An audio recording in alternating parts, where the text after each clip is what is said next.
Hey guys, welcome back to the channel. This is story about what if Naruto found out who his parent were and learning his bloodline part 1. Before I start, please do support for more amazing content and comments for part 2. Do consider to subscribe my channel and share my video to your friends and check out the description as well. Let's start the video. Finally, I got it! The boy known as Naruto Uzumaki shouted as he arrived at the designated clearing that Mizukage told to go to. His task was to steal the forbidden scroll and learn a jutsu from it. When he opened, he cried out in annoyance that the first jutsu was a clone jutsu, his worst technique. That was when he noticed his own name was in the scroll. It seemed that the name itself was a blood seal the Irika talked about once. Yeah, he pays attention when things are interesting. So he cut his finger and out popped a scroll addressed to him. But he just put it away for the moment as he had a jutsu to learn, and about an hour later, he had gotten down the shadow clone jutsu. It did not seem that anyone was coming yet, so he opened the scroll addressed to him and read the contents. Dear Naruto, I am so sorry that I could not be with you in your early years of life. No doubt that Sarutobi did his best to protect you, but I am guessing the idiots in the council hampered that. Oh, by the way, my name is Kushina Uzumaki, your mother. I died giving birth to you too early, I would assume. But it is not because of you. It is because the Kyuubi no Kitsune has come to our village, and the stress of that pushed me to an early birthing. Now there is something you must be told, because I think the old monkey has not told you these important things for your own protection. 1. Your father is Minato Namikaze, the Yellow Flash. Yup, your dad is the 4th Hokage. Please don't let it get to you head. 2. He had to choice but to seal that beast into a newborn baby that night because it could not be killed or contained into anything normal. Please don't hate your father for this. You would have done the same as well, because I don't think you could ask someone else to give up their child. I too was reluctant. 3. The old monkey may not know this, but you have 2 bloodlines, and I am guessing the Kyuubi's power is holding them back. One is called the Uzugen and the other is a unique chakra-based bloodline. In the seal below is information about these 2. Please read them, my little maelstrom, and good luck in life. Your mother, Kushina Uzumaki. Naruto leaned his head against the tree he was next to and stared off into space. His mom didn't hate him like he thought, but his father was the source of all the pain he had in life so far. It was a bit much, but he could deal with it just like everything else thrown at him. The real question was, how the hell was going to talk to the monster in his gut? It must have heard his thoughts because he was sucked within his subconscious. To put it bluntly, his mind was a freaking sewer of all things. It annoyed him, but he had to plow on through the ankle-high waters. At least he hoped it was water to red glow at the end. He soon came upon a huge-ass cage of some sort that also had a small paper seal on it that seemed to be a lock. Okay, I am guessing that this is the Kyuubi's cage. You are correct, boy, said a booming voice, and behind the bars came a set of huge razor-like teeth and 2 big red eyes. Okay, I have a few questions for you. Will you unlock my bloodlines for me, and why did you attack in the first place? The Great Fox sighed and said, because of a genjutsu, that someone I thought was dead, was used on me. The genjutsu made me watch how he killed my mate and my kits, and that drove me insane so much that he was able to control my actions, and well, you know the rest. I see, so who was it anyway? It was Madara Uchiha, but he did not seem himself was more evil. Now on to you, other question. Since I want to see my family again and to unlock your 3 bloodlines, I will have to die. Wait, Mom said I only have 2. Well, your mom didn't know you have a bloodline that is very old, and since I am very old, I know what it is and I can unlock it. Now boy, are you ready? As I'll ever be. Naruto said as the Kyuubi smirked and sent all his power into Naruto, destroying the seal and flooding Naruto's chakra coils. On the outside, Mizukage and Irika arrived just in time to see Naruto's body being lifted into the air by some unknown. That is all the proof that I need that Naruto is the fucking demon. Mizukage growled out as I charged the boy's body while Irika was yelling at him to stop. He should have listened, because as soon as the traitorous Chunin got within arm's length of boy, the red chakra formed a ball of energy around the boy and incinerated the white-haired man. The ball then began to expand and Irika knew he was in trouble.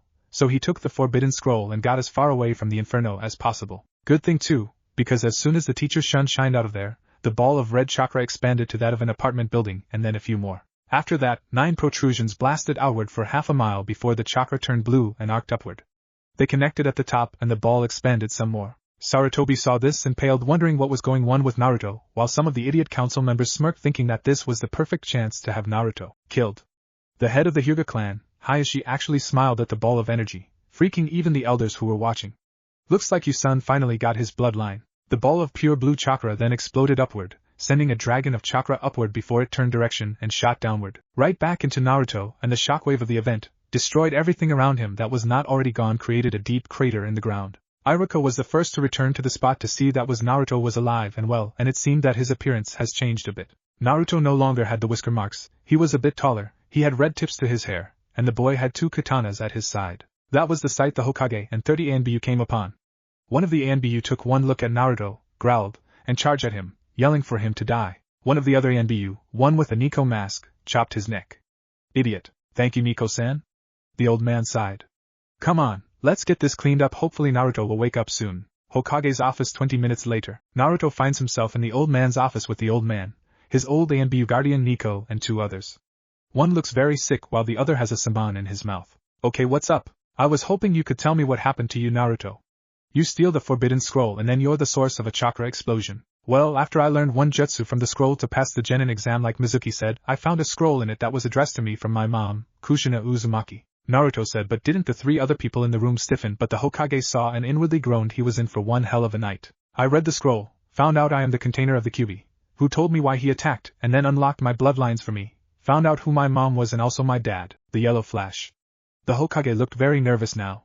Let me guess, you hid who I really was from everyone because my dad had a lot of enemies? Yes. Now, I guess you learned that jutsu, so I will honor Mizuki's test even though it was a trick and give you the headband. Be at the academy in 2 days, the Hokage said as Naruto left, and the 3 others in the room glared at the old man. I am so get too old for this shit. The next day, Naruto had woken up late from the night's activities, and once he did his usual morning rituals, he took his mom's letter and unseals another scroll with the kanji for bloodlines.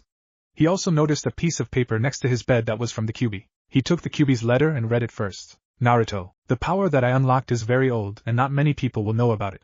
Have you ever thought how the Shinigami got his power, and how much power he has? Well, he was the king of the Shinigami.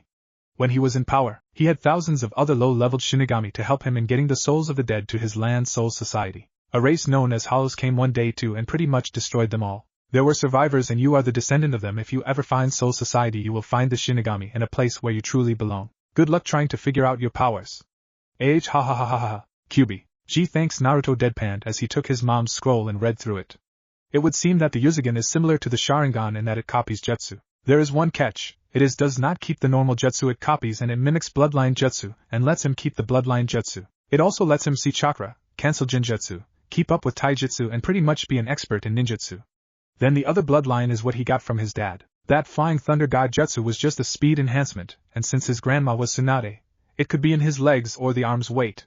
My grandma is Tsunade. His life just got a lot more complicated. After the shock of learning his powers and who he was related to, he decided that he needed a new wardrobe. Of course he got kicked out of nearly every shop until he came to a shinobi shop called the Wolf's Claw. As soon as he went in, he was greeted by an older man who looked like a blacksmith and a girl who looked to be a year older than him, who wore a pink Chinese shirt, baggy pants and had her hair in buns. He knew her from when he was a kid because the old man used to let her play with him. Hey Naruto! Heh, long time no see Tenten. Naruto said happily. Ah, so I saw you have finally become a ninja. You were also in my class, remember? Yeah, but like usual, the teachers held me back. Okay, I know they don't like you that much, but that was just stupid. Yeah, well, at least I am ninja now. I am happy for you. Tenten said with a smile as she put a hand on Naruto's shoulder. So I am guessing you want to get out of those clothes and get real ninja clothes. Yep. Naruto said as he pumped his fist in the air. Good. Said the old man. Just take a look at the clothes and bring them up when you're done, and since this is your first time here, you get the stuff for free. Naruto thanked the man and walked to the clothes section with Tenten right behind him. She helped him get something that looked good but was functional for a ninja. She also asked where he got those swords and he replied that he got them from his chakra. She just drooled at the thought of getting some sort pointy blade from her chakra. In the end, he had black shinobi sandals, black baggy pants with many pockets, a black muscle shirt, and a white cloak with black flames on the bottom and the kanji for Shinigami on the back. He got 6 pairs of this, and he also found an odd scroll that said, Chakra, the spiritual and the physical. So he got the scroll as well because it sounded interesting. As soon as he left, Tenten turned to her father and said, So, will you tell me why he is hated? Cause I know pranks are not that bad, even the last one with the Hokage monument. I do have to admit that was funny. The old man sighed and said, I cannot, you have to ask him yourself, or the Hokage himself. It is not a matter I can speak of. Tenten sighed, giving it up for now. While Naruto was walking back to his home, he was reading the scroll that he got while the scroll that held his clothes were in his back pocket. He found that you can split your chakra to use either side of it. Tsunade was famous for using the physical part thanks to her strength. He did wonder how the author knew this, but he also didn't care that much. He continued to read until he got back to his place, and once he dropped off the closed scroll, an ANBU showed up. Uzumaki-san, the council demands your presence. The ANBU said, while Naruto sighed and nodded. Said ANBU then put a hand on Naruto's shoulder, and they shined to the council doors. When they got there, they noticed the Hokage there with annoyed look. Well, let's get this over with, old man. They probably want to know what happened yesterday. The Hokage nodded as they entered to find the Shinobi Council very annoyed at the Civilian Council and the elders. As soon as he walked in, they were demanding for him to be killed for endangering Konoha. It went on with both sides yelling at each other. Hayashi kept quiet like usual, but he noticed Naruto getting really pissed off at all the noise and began channeling chakra to his arms and fists. He almost widened his eyes when he saw the chakra turn to physical chakra, the same chakra that Tsunade used. He smirked, thinking that this would be quite the show. Since he had a crap load of chakra, he only had to put a bit of that into his arms and fists to make this work. Sure, it was a lot to other people, but to him, not so much. He got an annoyed tick mark on his head and yelled, "Shut the hell up!" while slamming his fists down on the table. The effect was instant because as soon as he hit the table, it blew up into splinter around him, while the rest of the table spider-webbed and then fell apart. The civilian council was now shaking in fear while the shinobi council had their eyes bugging out, well, except for Hayashi, that is. Now shut up and let me tell you what happened. That night I was tricked into stealing the scroll by Mizuki. I got connected by the beast and it offered to unlock my bloodlines. Now the reason it sacrificed itself to do this was because it lost its family thanks to an Uchiha, and not just any Uchiha, Madara Uchiha. He must have survived that battle with the Shodaime, and since he already hated Konoha, you get the picture. How are we supposed to believe a demon like you? A stupid villager said. Do you hear yourself? You call me a demon, but if you think about it, all you civilians attacked me when I was younger. Now if I was the demon, you all would have been dead a long time ago because demons don't take that shit. Also, if you have taken a look at me in the last few minutes I have been here, truly taken a look, you would have seen that the whisker marks that mark me as the container of the nine-tailed fox are gone. The seal holding the beast is now gone as well. So pull your heads out of your asses and use your fucking brains.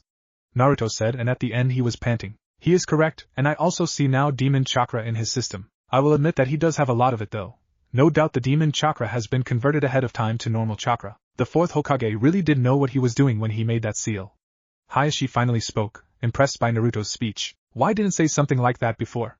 Asked Inochi. The civilians would not believe me because they don't understand seals or shinobi matter that well. Why they have a say on this council is beyond me, Hayashi said with a glare to the civilians. He then smirked and said, besides, I knew how the seal works because was helping the boy's father make it after all since we were on the same team. Wait, what? A civilian nearly shouted. Hayashi sighed and said, like Naruto said, use your brains. Who does the boy look like? They all took a good look at Naruto, who had been glaring at the civilian council, and they gasped. A pink-haired civilian by the name of Sally Hirono growled at this. What is your problem? Inochi asked. I know who his mother must have been. That whore from Whirlpool. Kushina Uzumaki. She said while the other civilians were panicking. Troublesome, you just edgy about because you could not get with the rich guy like the gold digger you are. I think that is why you are having your daughter go after the last Uchiha. Shikaka said while everyone chuckled at this. I bet you had most of the civilians hate Naruto for that fact alone, but hid behind the Kyuubi lies all you had to do was sleep with him. At this, most of the civilian council blushed while turning their heads away. I should have been with the fourth. Not that whore from Whirlpool. She screamed but shrunk back in fear because a large killer intent was directed at her thanks to Naruto. Look who's talking, you bitch. Looks like my dad had pretty good taste in character. Naruto said from his spot. I am so glad you did not end up being my mom, otherwise I would be a fucking idiot like you. Well, this has been fun and all, but I need to give Naruto his inheritance, so this meeting is over. The Hokage said as he and Naruto stood up to leave. He turned back and said, I will think on what Hayashi said. We truly don't need a civilian council with the shinobi council. As they left, the civilian council were in a panic. They needed to tell everyone that they had been wrong and fast or feel the wrath of the yellow flash and the red whirlpool in the afterlife. As for Danzo and the elders, he was plotting on getting Naruto exiled from the village. He just needed the perfect excuse. Naruto sighed as he sat down in the chair across from the Hokage. Well, that was very annoying. Yes, but at least things will be changing. Good. Now, here are the keys to your father's home and a check card for your money. The old man said as he gave the blonde the said items. Now you should go and get your picture taken. Come on, let's go. They once again left the Hokage's office and went to the camera room. Once they got his picture done, a little kid busted into the room screaming that he would beat the old man, but tripped on his scarf and fell down. The kid got up, saw Naruto and yelled, You tripped me. No, you just have 2 left feet, kid, that, and you tripped over that stupid scarf. Naruto deadpanned.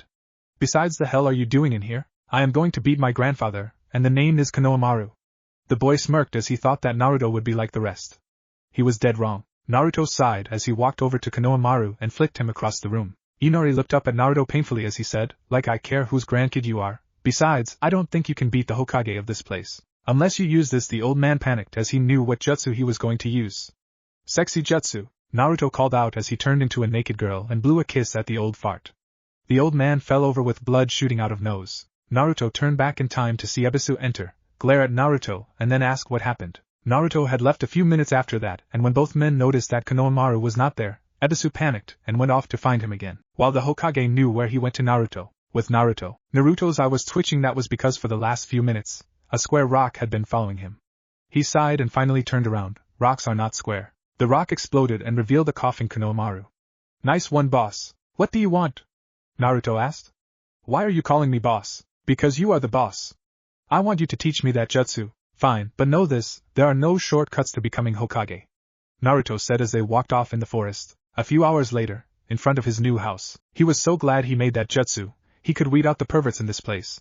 But who knew Ebisu was a closet perv? After he left Inari to do his own thing, he went to his new home and found that place to be huge. It was also surrounded by security seals, but thanks to his blood, he was able to enter. Once inside, he had his clones scope out the place and was pleased to see what they found out, and the fact that the jutsu has the original learn what the clones learn. That would be useful for training.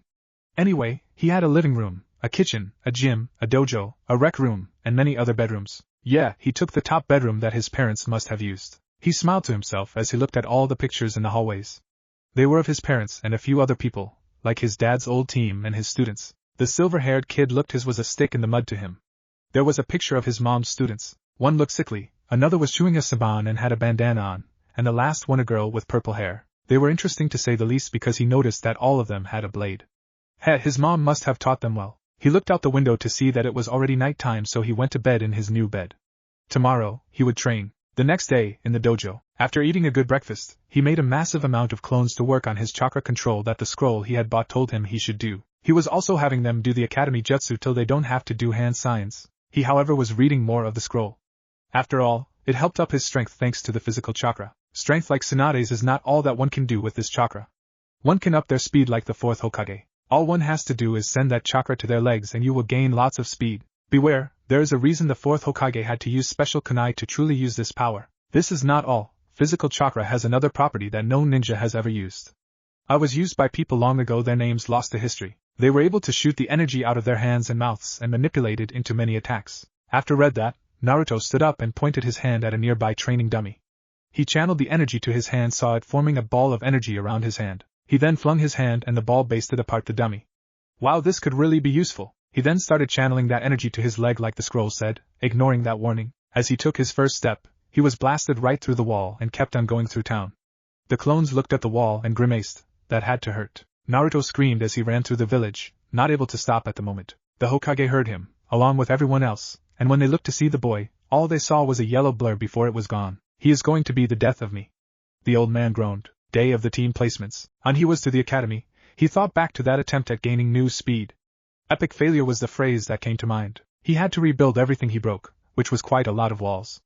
After he was done with that, he went looking for those special kunai the scroll talked about. He found a lot of them in a closet, but he really needed to learn sealing before he actually tried that again. Once inside the classroom, people looked at him oddly before Kiba yelled out, "Who the hell are you?" "Well, dog breath, it is me, Naruto, and before you ask what I am doing here, look at the headband," Naruto said. Everyone's eyes all bugged out at Naruto, who was not in orange.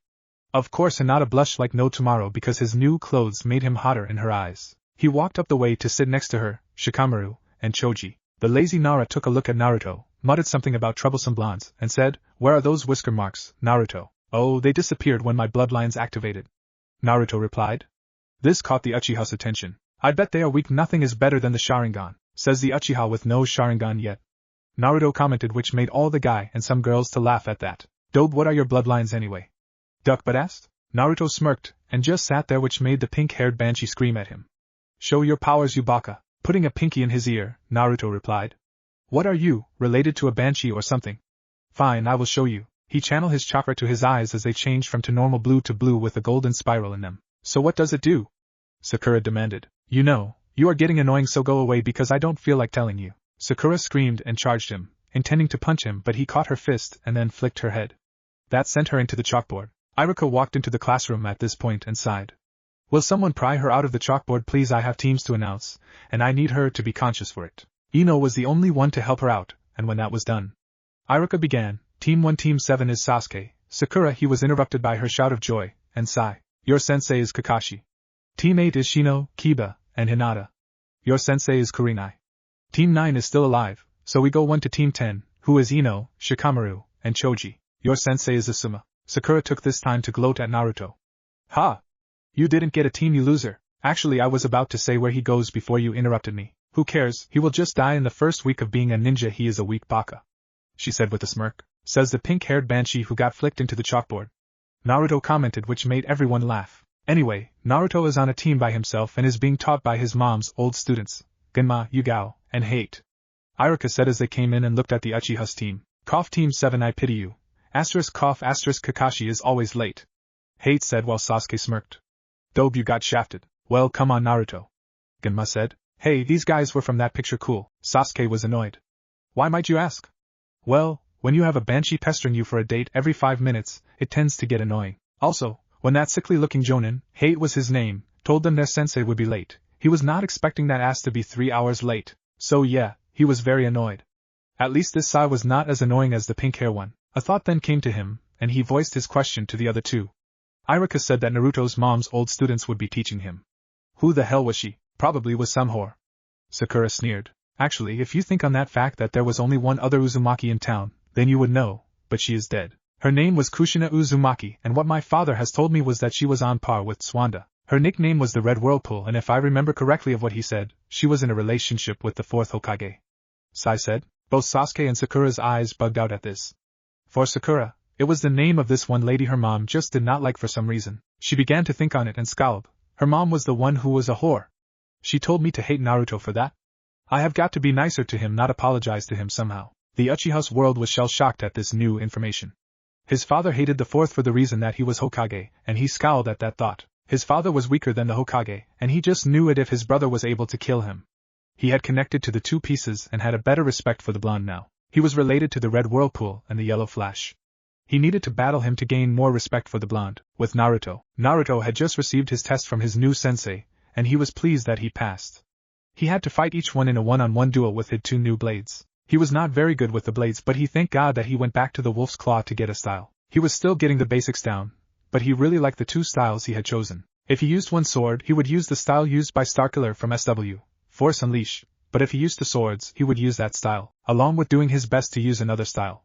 Still needs a lot of work. Well Naruto, you did well and I can see that you are trying to create your own style.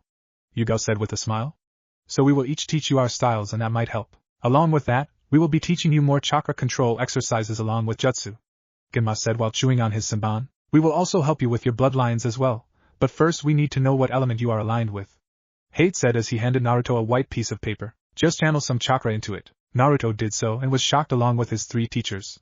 It was cut to pieces and some of the pieces were on fire, crackled with lightning, got wet, and turned to dust. That might be because of the Kyuubi's old chakra as it fused with me. Naruto commented. Well, we now know what to teach you.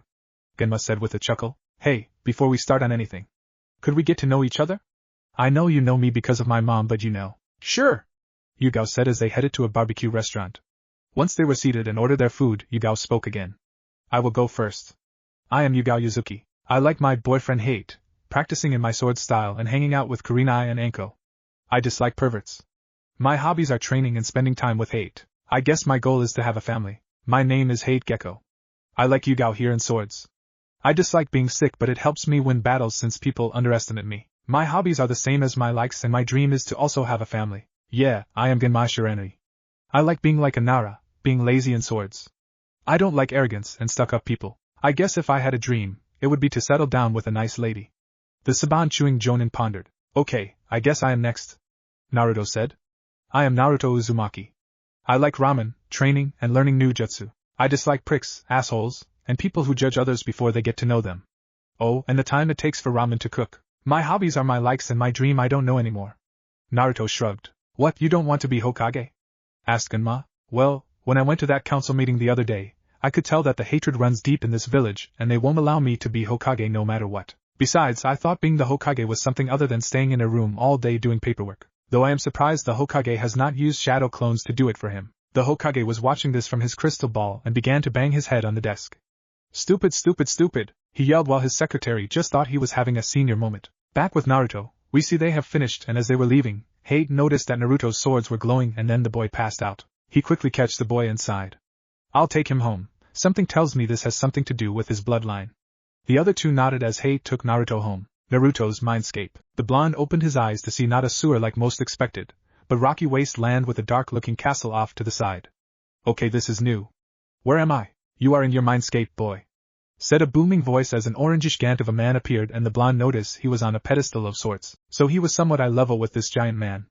Off to the side he saw another man in a black cloak and he looked to be floating in midair. Okay, the last time I was pulled into my mind, I had a giant fox in here. Now I have to guys I have no clue about and the landscape has changed. Naruto said, a little annoyed. Well Naruto-kun, we are you sword spirits you know, part of your bloodline. The cloak-wearing man said. The man then took off his hood to reveal a head full of long silver hair. You may not be able to hear our names yet but you are still young, but I will tell you mine anyway. It is Zemnes Haku. Naruto said. Since you were able to hear his name, I will tell you mine. I am the Titan. I was Zeus's father. The big man said. Who? Naruto asked. I could not even hear your name. The man grumbled but Zemnes began to talk again. You have 2 very power swords, don't let it go to your head. You should go now, it is morning. 2 weeks later, D-ranked missions that were what they had been doing when they were not training. It sucked so much that this time they were going to make sure they got at least a C-ranked mission. As they walked in, the Hokage smiled and said, another completes mission, good. Now I have some more missions for you and one of them is Tora again. No! Can we please do a C-rank please? Naruto pleaded on his knees. Well, since you have only 1 genin on the team, you have done the required amount of missions, so I guess you could. I will send Team 10 with you as backup. Your senseis could take of a higher mission while you are gone. Thank you? The 4 of them yelled. They truly hated D-ranks. Team 10 came in just in time to hear that. Troublesome, what is going on? Just the team I need. I am sending you and Naruto on a C-ranked mission. Okay then where is it? Asked Asuma, while Ino was muttering about having another idiot on the team. I am sending you on a mission to a small village in the east. The Hokage started. They have been attacked recently by very odd creatures. Asuma raised an eyebrow at that. You mean those weird creatures that eat people's souls? The very same. The only reason I am sending you on this mission is because of Naruto. I think he has the means of destroying these creatures well from what I have been told of his odd sword bloodline anyway. So what do these things look like? Ino asked. They are large dark creatures of various shapes and sizes, but they all have something in common, a bone mask that hides their true selves. They all meet at the gates after they got ready for the mission, and were just seen leaving. So sensei, what are these things even called and why do they exist? Choji asked while munching on his chips. To tell you the truth, I am not sure. I only know of them because I had to kill a few that went after the Fire Lord, always claiming they wanted vengeance. Weird. Ino commented. Naruto panted a scroll that he had gotten at his house a few days ago. Flashback. The blonde opened the door to his house after a long day of training to find what looked to be a ghost of some sort. Please do not be afraid. I was sent by the king of Shinigami. Since you are pretty much his heir, he wants you to eventually find and take over Soul Society. But first, you must know about the past. It said as it handed Naruto a scroll that was black and silver. He looked back at the ghost to see it was gone. He shivered a bit, but went to reading the scroll given to him by the ghost. He read and was surprised to find the existence many things still left within the world. Flashback end. They are called hollows. He said loud enough for them to hear. Troublesome, what are these things and how do you know of them? Naruto smirked as he showed them a black and silver scroll. Because of them odd sword bloodline, I am actually a Shinigami or Soul Reaper. The Shinigami we all know is the king, but most are dead because of these hollow that they fought back in the day. Now a hollow is basically a soul of a dead person that has been tainted. They can rip out your soul if they wish and eat it, killing you. Great, we are going our monsters that can kill us via our soul. Ino shouted. But how is it that you of all people got this info? I guess the king wants me to help him by killing these things and eventually finding a place called Soul Society, a place where a race of soul reapers used to live in normal souls after death. Wait, how do we kill these things and what happens to our souls after death? Choji asked, a little freaked out by this. They have a mask that protects their face for a reason. Slice the mask open and it was die. Well, that is what the scroll said. Naruto replied. For the souls, they either get picked up by the Shinigami to live somewhere, but if he doesn't, you roam the earth till he does, or you get eaten by the hollows and or turn into one. Troublesome. That does not sound that great. I hope I don't die soon. Choji gulped. Don't worry, I am sure it is just a few weak ones.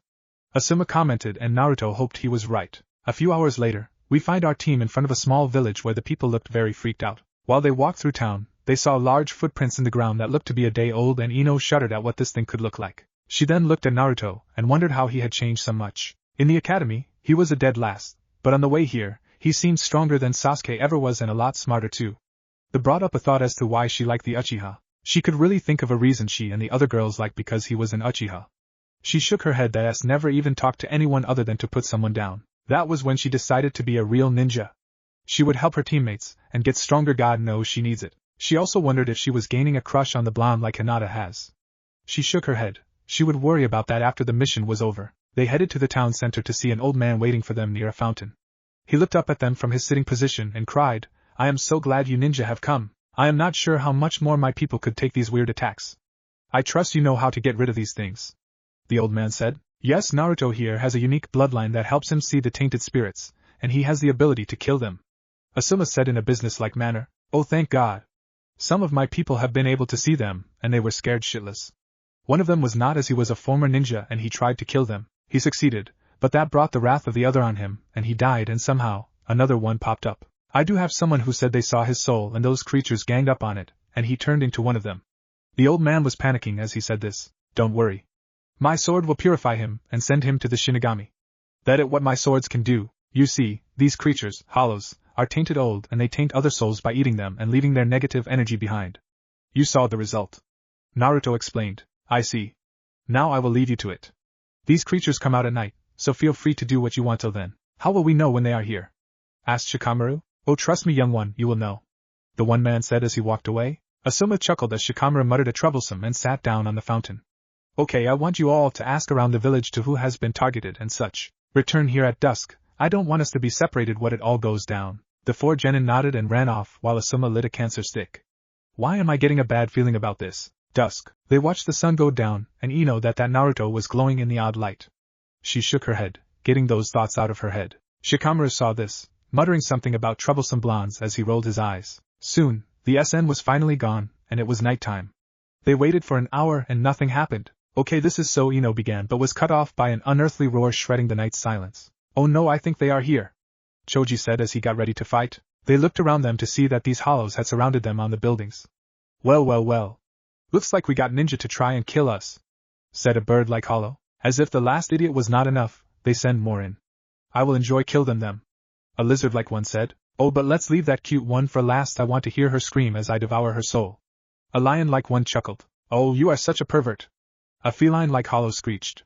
Besides, they look weak as they are only a genin team, and that fat one looks so yummy. Wrong thing to stay, as all the hollows felt killer intent from the fat one.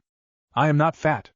I am big-boned, you skinny bitch, he yelled as he expanded his arms and leg to stomp on the shocked cat-like creature. He was able to crack the mask, so the cat-like hollow was actually killed by that attack. Holy crap, that guy killed her like it was nothing, squawked the bird hollow. We're not done yet, Naruto shouted as he rushed the lion-like hollow, creating shadow clones to confuse it. He was going to use an attack that hate taught him. Flashback. Okay, cough Naruto. I am going to teach you one of my best sword techniques. It is called Dance of the Crescent Moon, Hate said as he then had a coughing fit. Cool. How do I do it? Naruto asked after Hate was done with his episode. Cough for you. It would be better if you had used shadow clones confuse the enemy until you are able to get in close to do that attack. Now let's begin. Cough. Right. Flashback end. Yeah, just gotta confuse this thing and get in close. Hopefully this thing is not as smart as Hayate-sensei is. He thought this because it could get ugly if he messed up, so while it was confused, he got in real close and jumped up. Dance of the Crescent Moon, he announced as he arced upward and slashed down on the surprised monster, and its mask was cut in two. Asum saw this after he got rid of the lizard-like hollow with his trench knives. So he learned that how nice. He looked to his other student to see that Shikamaru had caught the bird-like hollow with his shadow and Choji rolled all over it with his meat tank attack.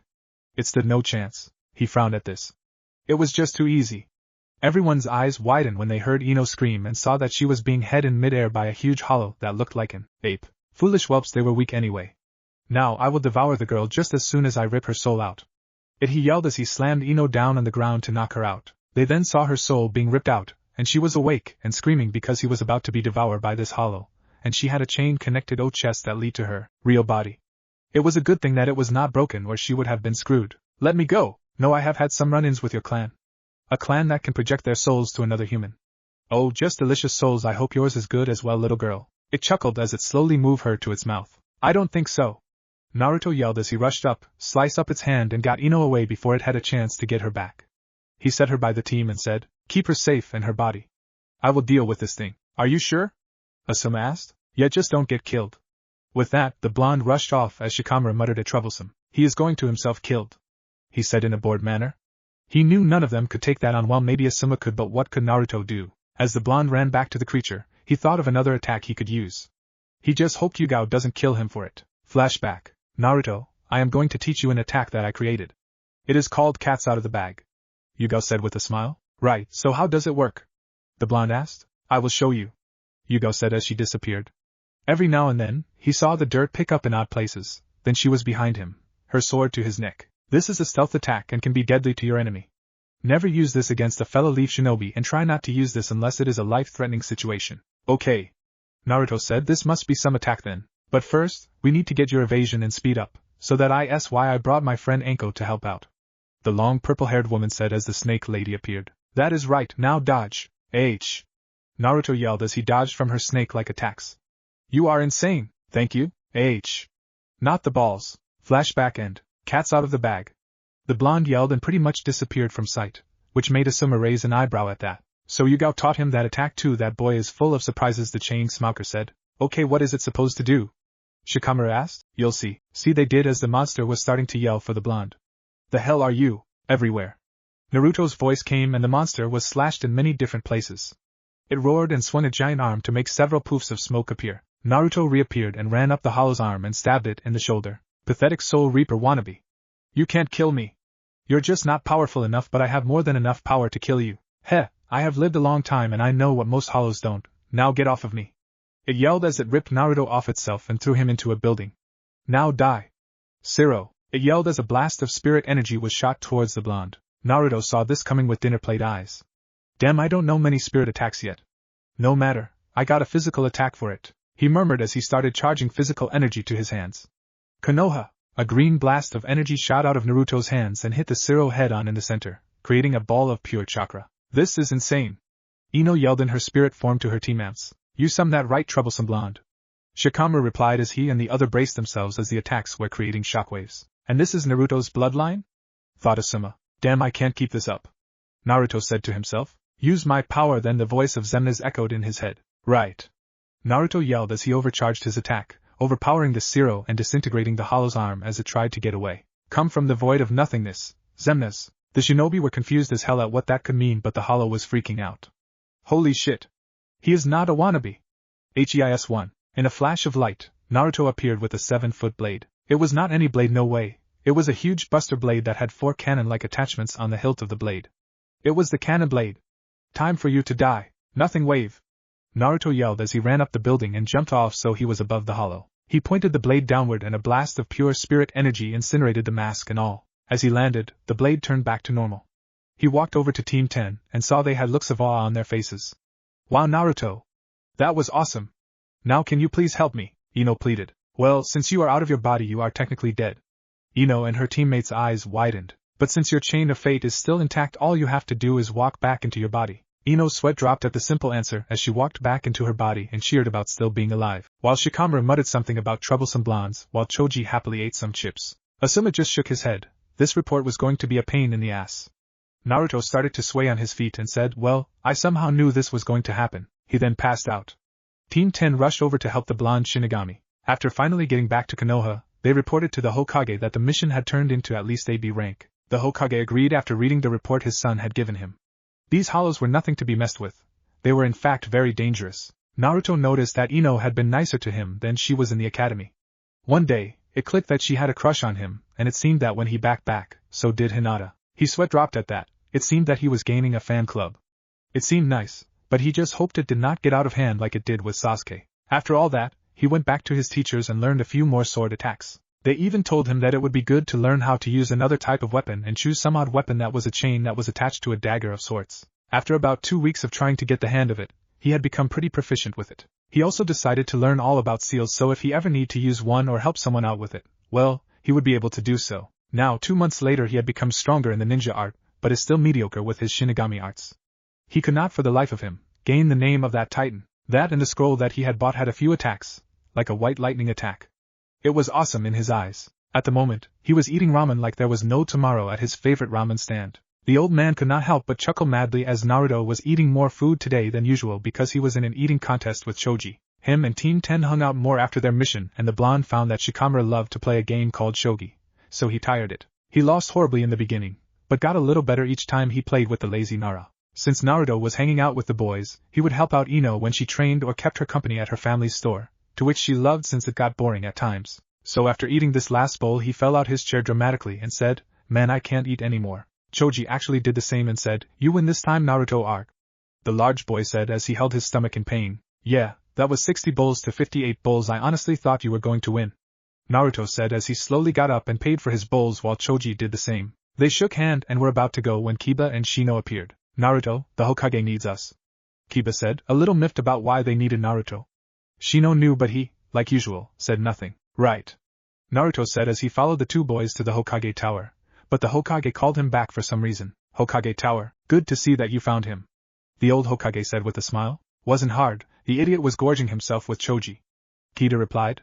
The dog boy was curious as to who the guy in the corner was. It was a ramen eating contest, Kiba, Naruto said with a twitch in his eye. Yes, well, I have a mission for you all. The old man cut in before a fight broke out. Huh, then where is Hinata? Naruto asked, curious as why Hinata would not be on this mission as well. He is sick in the hospital. Some jackass poisoned her during our first C-rank mission, Kiba growled. Unfortunate, but we have another mission, and this must be a high-ranking one to have you on the team, Shino reasoned. Before Kiba could say anything, the Hokage spoke again. Correct, Shino, Naruto's last mission with Team 10 turned out to be a B rank. Naruto was the one to take out the leader of those creatures you were supposed to have learned about in the Academy the Hollows. Kiba's eyes widened and he looked to Naruto and could not help but smirk.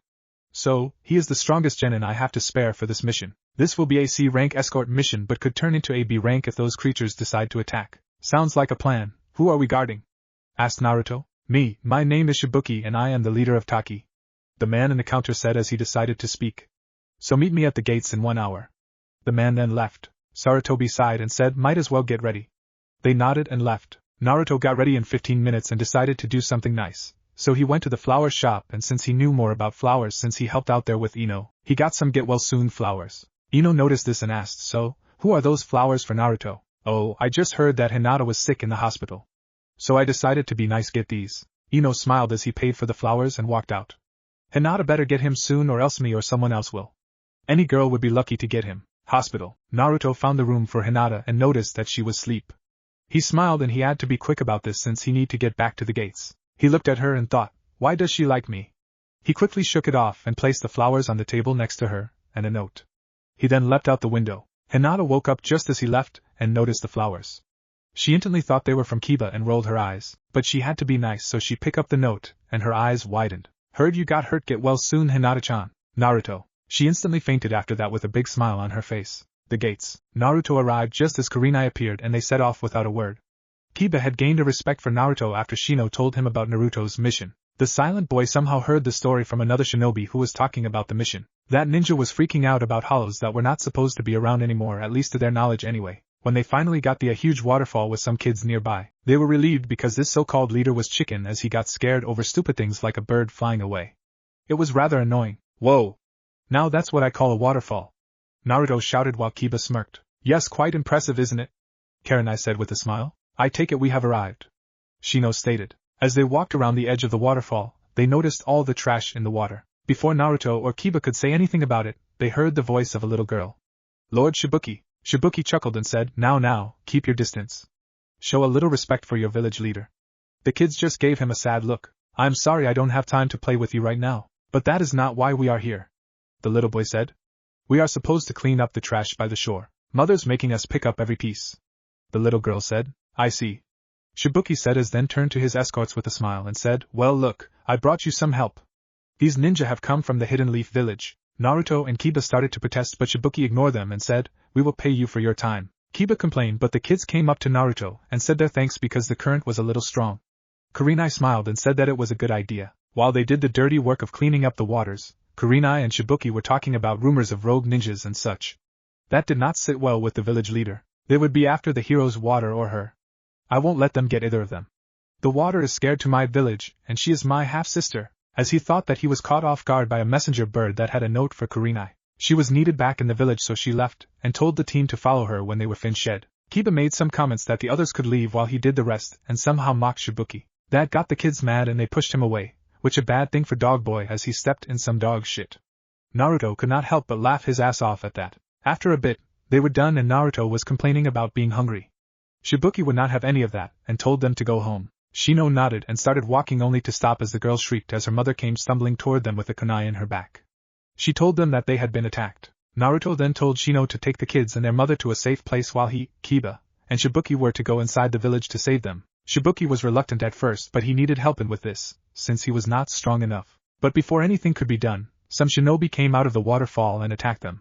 Kiba smirked as he and Akamaru took them out with his piercing fang jutsu. It was pretty easy in his eyes. Hey, looks like we got a new mission.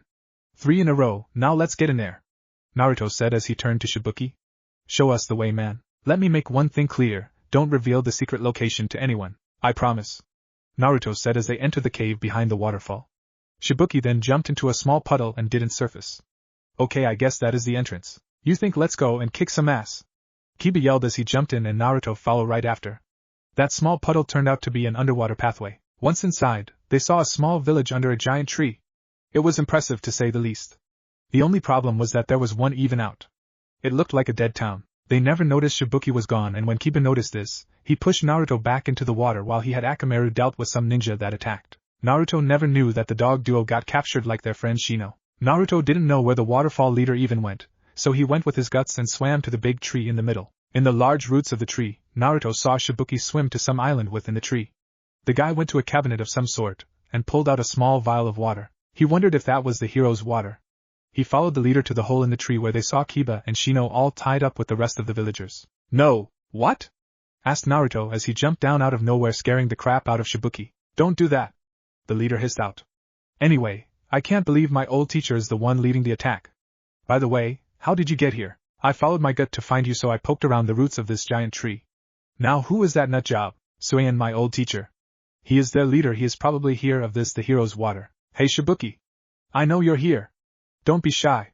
Come on out right now and bring the hero's water with you, the man said. Naruto noticed that Shibuki was shaking all over the place. He must be very scared of this guy. Don't make this village suffer anymore because of you. Okay, what is so great about that jug of water that he wants? Asked Naruto. This water is only drawn from the trunk of the tree every 100 years. It allows the one who drinks it have 10 times their normal chakra, but at a price, it shortens their lifespan.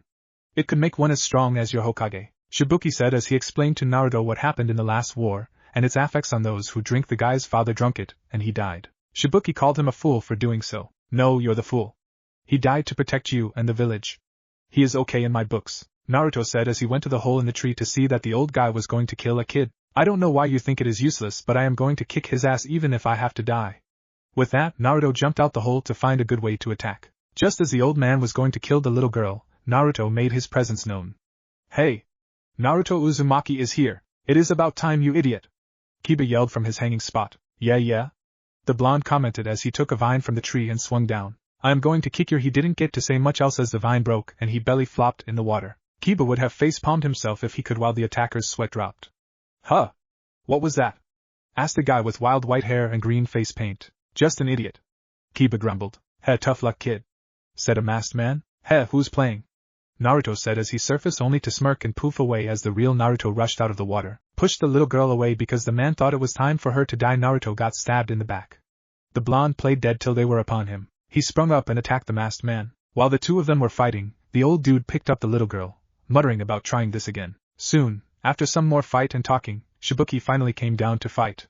It seemed the guy drank some of the water because he fought with a lot of power. Of course that was not enough because of the older man's experience. That is when Naruto stepped back in the fight. He did his best, but Suien drank the water as well and was now fast and power hungry. Drinking that water was bad because it attracted attention of an unwanted guest. Sure, power, you have more power than before and it is delicious. A dark voice echoed as a giant creature with a white mask jumped on the water. Damn, a hollow. Naruto growled out. This was not just any hollow, it was a Minos. The mac on this thing was that of a horn beetle. What the hell? Shouted Suien as the hollow came up to him and the chakra overtook the hollow and fused the two freaks together, making the hollow stronger. Heh, seems I got more power. Time to die, kid. No, I don't think so, Naruto said as he took his sword out and called out, come from the void of nothingness, Zemnis. The blade turned into its Canoblade form and before the hollow could even move, Naruto called, Vortex Wave. A vortex of pure wind energy charged toward the freakish hollow and tore off its left arm. Before the hollow could recover, Naruto was on him and sent the blade right into its face, leapt over and brought the blade down, slicing the creature in half. Don't mess with me, Naruto said as the creature disappeared to leaving a dead Suien in its place. A few hours later, well, I am glad to be getting out of this village, Kiba said a little annoyed. Shino just nodded to that sentiment. Well, I will see you back in Konoha then, I have a mission from the Hokage I have to take, Naruto said. Yeah, see you then. Kiba waved off. Search us out when you get back, it would be good for us to train together, Shino replied. You got it. Once the two left, Shibuki, still in his bandages, said if you need to rest for your next mission, I would like it if you stayed here, you saved us after all. It would be the least we could do. I would like that, Shibuki. Holy crap. What happened here? Yelled a female voice. Shibuki cringed and Naruto turned around to see a real beauty. She had green hair, pink eyes, a tank top of sorts with a headband on her shoulder like Shikamaru's, a skirt, arm warmers, and tan skin. The blonde blushed and asked, "Who are you?" "I am Fu, Shibuki's half-sister." "Oh, so that is what happened," Fu said after she heard what had happened from his brother. Currently they were in Shibuki's office. "I knew I should not have gone on that mission. I bet Soyen was waiting for me to leave so he could attack." She scowled at the thought of that man. "Yeah, well, it couldn't be helped," Shibuki said with a frown, and that turned into a smile as he addressed Naruto next. "So, you have another mission to be done. Does it have to be done right away?" "Well, no, I just got to go to Suna soon for some reason," Naruto said, not really telling them the mission details. "I see. Well, in a few days, the village is holding a festival and I would like you to be the guest of honor," Shibuki said while Fu looked at him oddly. "What do I have to do?"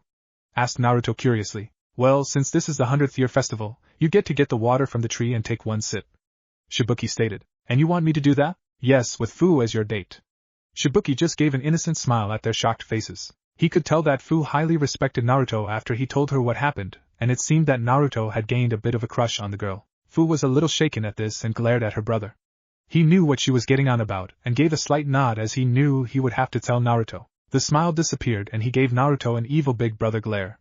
"But I must tell you one thing, and if you hurt her I will hurt you back." "Okay," Naruto said, a little freaked. "My sister Fu is special to me and this village in the sense that she is the demon container for the seven-tailed horn beetle," the village leader said in all seriousness. Fu looked at Naruto for any signs of ill intent and found none of that. Instead she found a sad smile, not what she expected. "Glad to see I was not alone in that." That comment shocked the sibling. "What do you mean was?" Shibuki asked. "Think about it, I am from Konoha. I had the Kyuubi in me, but it unlocked my bloodlines for me and well it died. Its extra chakra turned into these swords," Naruto said while showing them the blades. For Fu this was a shocker, and her bijou was not helping any. "The hell? The Kyuubi is not that charitable unless... Those swords, could they be the sword of the Shinigami? The hell are you babbling about? That boy is last of the old Shinigami. He must be the one the king of Shinigami talked about all those years ago. If that is true, then the time of the bijou is at an end." Okay. While Fu was having an internal conversation, Shibuki said, "That is great. I thought this was going to be a problem, but it won't." "Yeah, but are you sure you want me to do this?" "Yes. You saved the village," the leader stated. "Alright then," Naruto replied. "So Fu, would you like to go to the festival with me?" Naruto's voice brought Fu away from the bijou in her mind, and she smiled with a small blush. "Sure. I would like that." Fu then ran out of the room to go get ready. Shibuki chuckled at this. Let's hope this works out for her." "Yeah, I have a question." "Ask away." "What do I do on a date?" Naruto asked as Shibuki and his hidden Anbu all face vaulted. This is going to a long 2 days, the village leader thought with dismay. 2 days later, after Naruto helped out with setting up the festival, learning his part, and learning what to do on date, the blonde was ready to go. Shibuki gave Naruto a nice suit to wear. It was a white tuxedo, and it attracted a lot of attention on his way to meet Fu in the park. When he reached the park, he saw Fu and he felt like he could not breathe. Fu was wearing a long green dress that had white stripes running down it. It matched her hair very well. Though she looked beautiful in his eyes. "Wow, you look beautiful," Naruto said as he walked up to her. It got the desired effect as she blushed bright red and said, "Thank you, Naruto, you look very handsome in that suit." Naruto smiled as he then led her through the festival, winning her stuffed animals from the various game stands in their ways. Ironically, most of the prizes they won were foxes or odd cartoon bugs. Soon they made it to an outdoor restaurant and sat down to eat. After ordering their food, Naruto decided to speak his mind. "Fu, I need to ask you something." "Yes, what is it?" "Well, in the few months that I have been a genin, I have done a lot of research and sealing work. There is a group out there that is known as Akatsuki that wants the demons that people like us hold. I want to know if you want to form our own little group as I find the other demon containers." Fu blinked and said, "That is a good idea, and I have heard of this Akatsuki from traveling merchants. Both good and bad stories are what I hear. So, what do you know of seals that could help us?" Naruto smirked and said, "2 seals so far. The first one is where I could bet on you and we could communicate over long distances, and we can keep track of each other. It could be our organization's symbol, I guess you could say. The second seal is something else I can put on you, and it slowly turned you bijou into a sword like mine and converts the chakra into spirit energy." "Wow, sounds pretty good, but we should tell Shibuki later about this," Fu suggested. "Other than that, I think it is the best idea to use against those that want to harm us." Naruto smiled, and after an hour or so, we see our favorite couple near the lake, where they see Ninja dancing on the water to a slow song. He smiled and held out his hand. "Would you like to dance?" Yes, I would," Fu said with a blush. As they stepped out onto the water, it seemed that time seemed to just stop for them as they danced the night away. Shibuki, who was dancing with his girlfriend, smirked at them from his spot. His sister needed someone, and he hoped it was Naruto. Fu looked into Naruto ocean-like eyes and felt herself getting pulled into them. They were just so alluring to her. Naruto felt the same way about her eyes as he too leaned in. They met in the middle with a soft and passionate kiss. Ah! My larva is making the transition into adulthood. I am so proud. The seven-tailed bug in Fu's head cried out, ruining the moment for her. Shut it, am I trying to enjoy this? When they pulled back, Naruto spoke his mind. Wow, that was great. Yep. Fu whispered as she leaned in for another kiss, either of them noticing the fireworks going off in the distance because they were dealing with the ones in the kiss. Shibuki and his girlfriend watched this with happy smiles. Way to go, Naruto, you made her happy, he said as he leaned in to kiss his own girl. Midnight, Naruto and Fu stood on the stage next to the big tree where they will extract the hero's water. He did just as Shibuki and Fu taught him and channeled his chakra into a spot on the tree and guiding it with his chakra into the small jug that it was carried in. After he was done, Shibuki nodded to Fu and she gave Naruto a small amount of the water, and then jumped away. The blonde was confused at first, but he soon understood why, as he already massive chakra grew bigger and was swirling around him. Normally, if someone drank the water, their lifespan would shorten. But if they drank it right after they extracted it, they get the chakra from the tree itself and expand their lifespan by a few years. Though nobody expected this result, as his eyes turned into the Yuzugen, and he held his head in pain before tree root grew around him, and then shot upward. The green energy shot down on the blonde and then everything went back to normal. Naruto fell on his hands and knees, panting. Fu rushed to his side and asked, Are you okay? Yeah, but it seems that I just absorbed the power of a true Mokuton user. Well, that it was my eyes tell me. Who was the true Mokuton user? Shibuki asked. The one who taught the Shodaime Hokage and created the tree. But his name has been lost to the tree in history, Naruto said as he slowly got back up and smiled at Fu. The next day at the waterfall. Like I said, I am glad you started this organization and helped my sister. Now if you get banished like you said you would because of the idiot council and the elders, you are to back here first before you go find that soul society place. The leader of the hidden waterfall village said to their hero. You got it, and I will be back to visit when I get the chance, Naruto said as Fu walked up to him and gave him a passionate kiss. I will miss you, Naruto said as he hugged her. So will I, but duty calls. Fu smiled as she melted into the hug and reluctantly let go. As he was leaving, Shibuki has an idea and smiled. Like you, he is still a genin. So you'll be seeing him soon. I hope so, Fu replied as she watched Naruto's retreating from Naruto's side as he walking through the desert to the sand village. Getting will be simple, my ass, Naruto ranted as he took out the map and growling. Yeah, thanks for the map, Grandpa, the desert looks the same from all directions, he yelled to the heavens. So, as he continued, a few ninja appeared in front of him. He looked at them for a good few seconds before he was the headbands and smiled. The leader smirked and said, Well kid, I can't believe the Hokage sent you to help us with our problem. You were in that genjutsu for hours. The others just chuckled at his. Naruto's eye twitched before he exploded. Genjutsu. I fucking suck at genjutsu, damn it. Yeah, I kinda figured that out, but I though the Hokage said you could dispel them pretty easily, the leader of the group said with a raised eyebrow. Yeah, well, I'm not that great at detect them, but he is right. Naruto then smirked and activated his Yuzugen, shocking the ninja, and the genjutsu was blown apart to show that he was at the front gates of the sand village. Oh come on, I was in front of this place the whole time, he yelled, very pissed off as the guards fell on the sand ground, laughing their asses off. Hell, well, it does not matter anymore. We were just toying with you with a genjutsu that was beyond you level. I hate you, Naruto said as he deactivated his Yuzugen and started walking with the ninja to the Kazekage tower in the middle of the village. The man chuckled as he led him through the village till they got to the Kazekage's office. Once there, the veiled Kage looked up and zeroed in on the ninja next to Naruto. You should have cancelled the genjutsu after the first hour. 4 hours is just annoying. Leave now, the Kage ordered, ticked at his prankster ninja. When the man left, the Kage of Sand spoke to Naruto. I am sorry, young Naruto, but I guess it was just his prankster side kicking in. Heh, then he will have to watch out, for he messed with Konoha's king of pranksters, Naruto declared with his fist in the air. Ah shit, the Kage thought with a deadpan expression. Anyway, the reason I called for one of Konoha's ninja was because of my son. His team recently went to some ancient ruins that I wanted checked out. They found something as it took over Gaara and almost killed my other son Kankuro. Temari thankfully got them out of there and returned, and now here you are. You also have to know that my son Gaara is the demon container for the Shikaku, he explained. Naruto blinked once, and then twice before saying, You made your own son a demon container? Yes, and I do regret do thing because I lost my wife that day. He was a problem child for me because Shikaku tries to take over my son when he is asleep. He is always angry and kills people to prove his existence, and I cannot take it anymore. I tired to have his killed on numerous occasions, but it does not work. Each time I am doing this I am truly ripping apart my family. By the end of the speech, Naruto was pissed, but he knew not to anger a foreign Kage.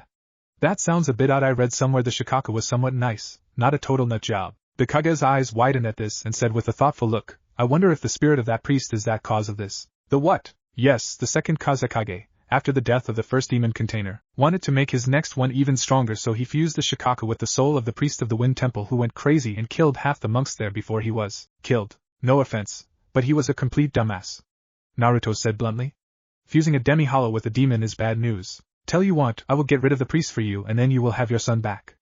I do have a request though. The Kazekage's eyes widened and said, name it. Being the former demon container of the Kyuubi, I'm making a little group that will consist of the other demon containers so that we could protect ourselves from those who will to do us harm, like this Akatsuki I heard about. Former.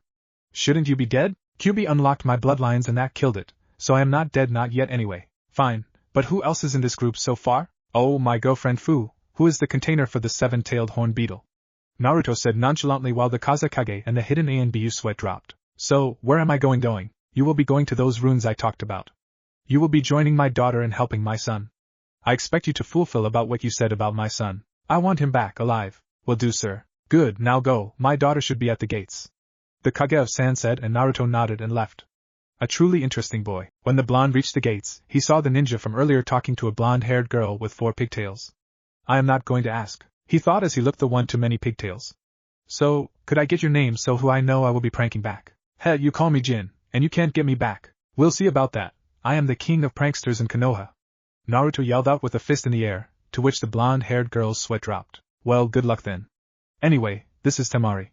She will be the one leading you to the ruins, Jin said and chuckled. Hopefully with her around, you won't get lost or run into a random genjutsu. Naruto fell anime style and said, I really hate you. Are you two about done? Temari asked with annoyance. Yes, Jin said with a smile as he walked away with a smirk. Naruto looked at him oddly before following Temari into the desert. 2 hours later at the ruins. So, let me get this straight. Gaara found some old talisman and put it in a hole and the madness started? Yes, this army of sand appeared, and if what you said is true, then the priest has taken over my little brother. Great, Naruto said sarcastically as they walked the ruins. Large buildings were not half caved in and a dead-looking tower in the center of it all. Well, let's get this over with, Naruto said. Temari nodded and they ran up the tower. Once on top, they had dinner plate eyes. Why? Well, there was a sandstorm brewing all round them. Gaara was to the side knocked out, and there was a man in priest robes standing there waiting for them. I see you have returned, young sand maiden, and with a friend. Do you really think you can bet me? He said, smirking at them. Give back my brother, Temari pleaded. You can have the whelp, he is weak, sneered the priest. You're the one who is weak, Naruto said simply. Insolent boy, but you know, I was not going to give you the boy. I was just going to kill you and him, but I have a better idea. He priest laughed. Get back to me to top of this tower without the use of chakra and I will give you a fighting chance. He smirked evilly, and before either of the two blondes could respond, the sandstorm swirled around them, and when they could see clearly again, they were at the entrance to the tower once again. The hell? Temari yelled to the sky. Naruto scowled. I never saw that coming. No matter, let's move, Naruto said, but before they could enter, the sand around them shifted before turning into a small army of sand soldiers. No! Temari growled out. She was at a disadvantage because most of her attacks needed chakra to use her wind jutsu. Naruto smiled and said, well, guess I should try this now. Temari, get behind that broken pillar.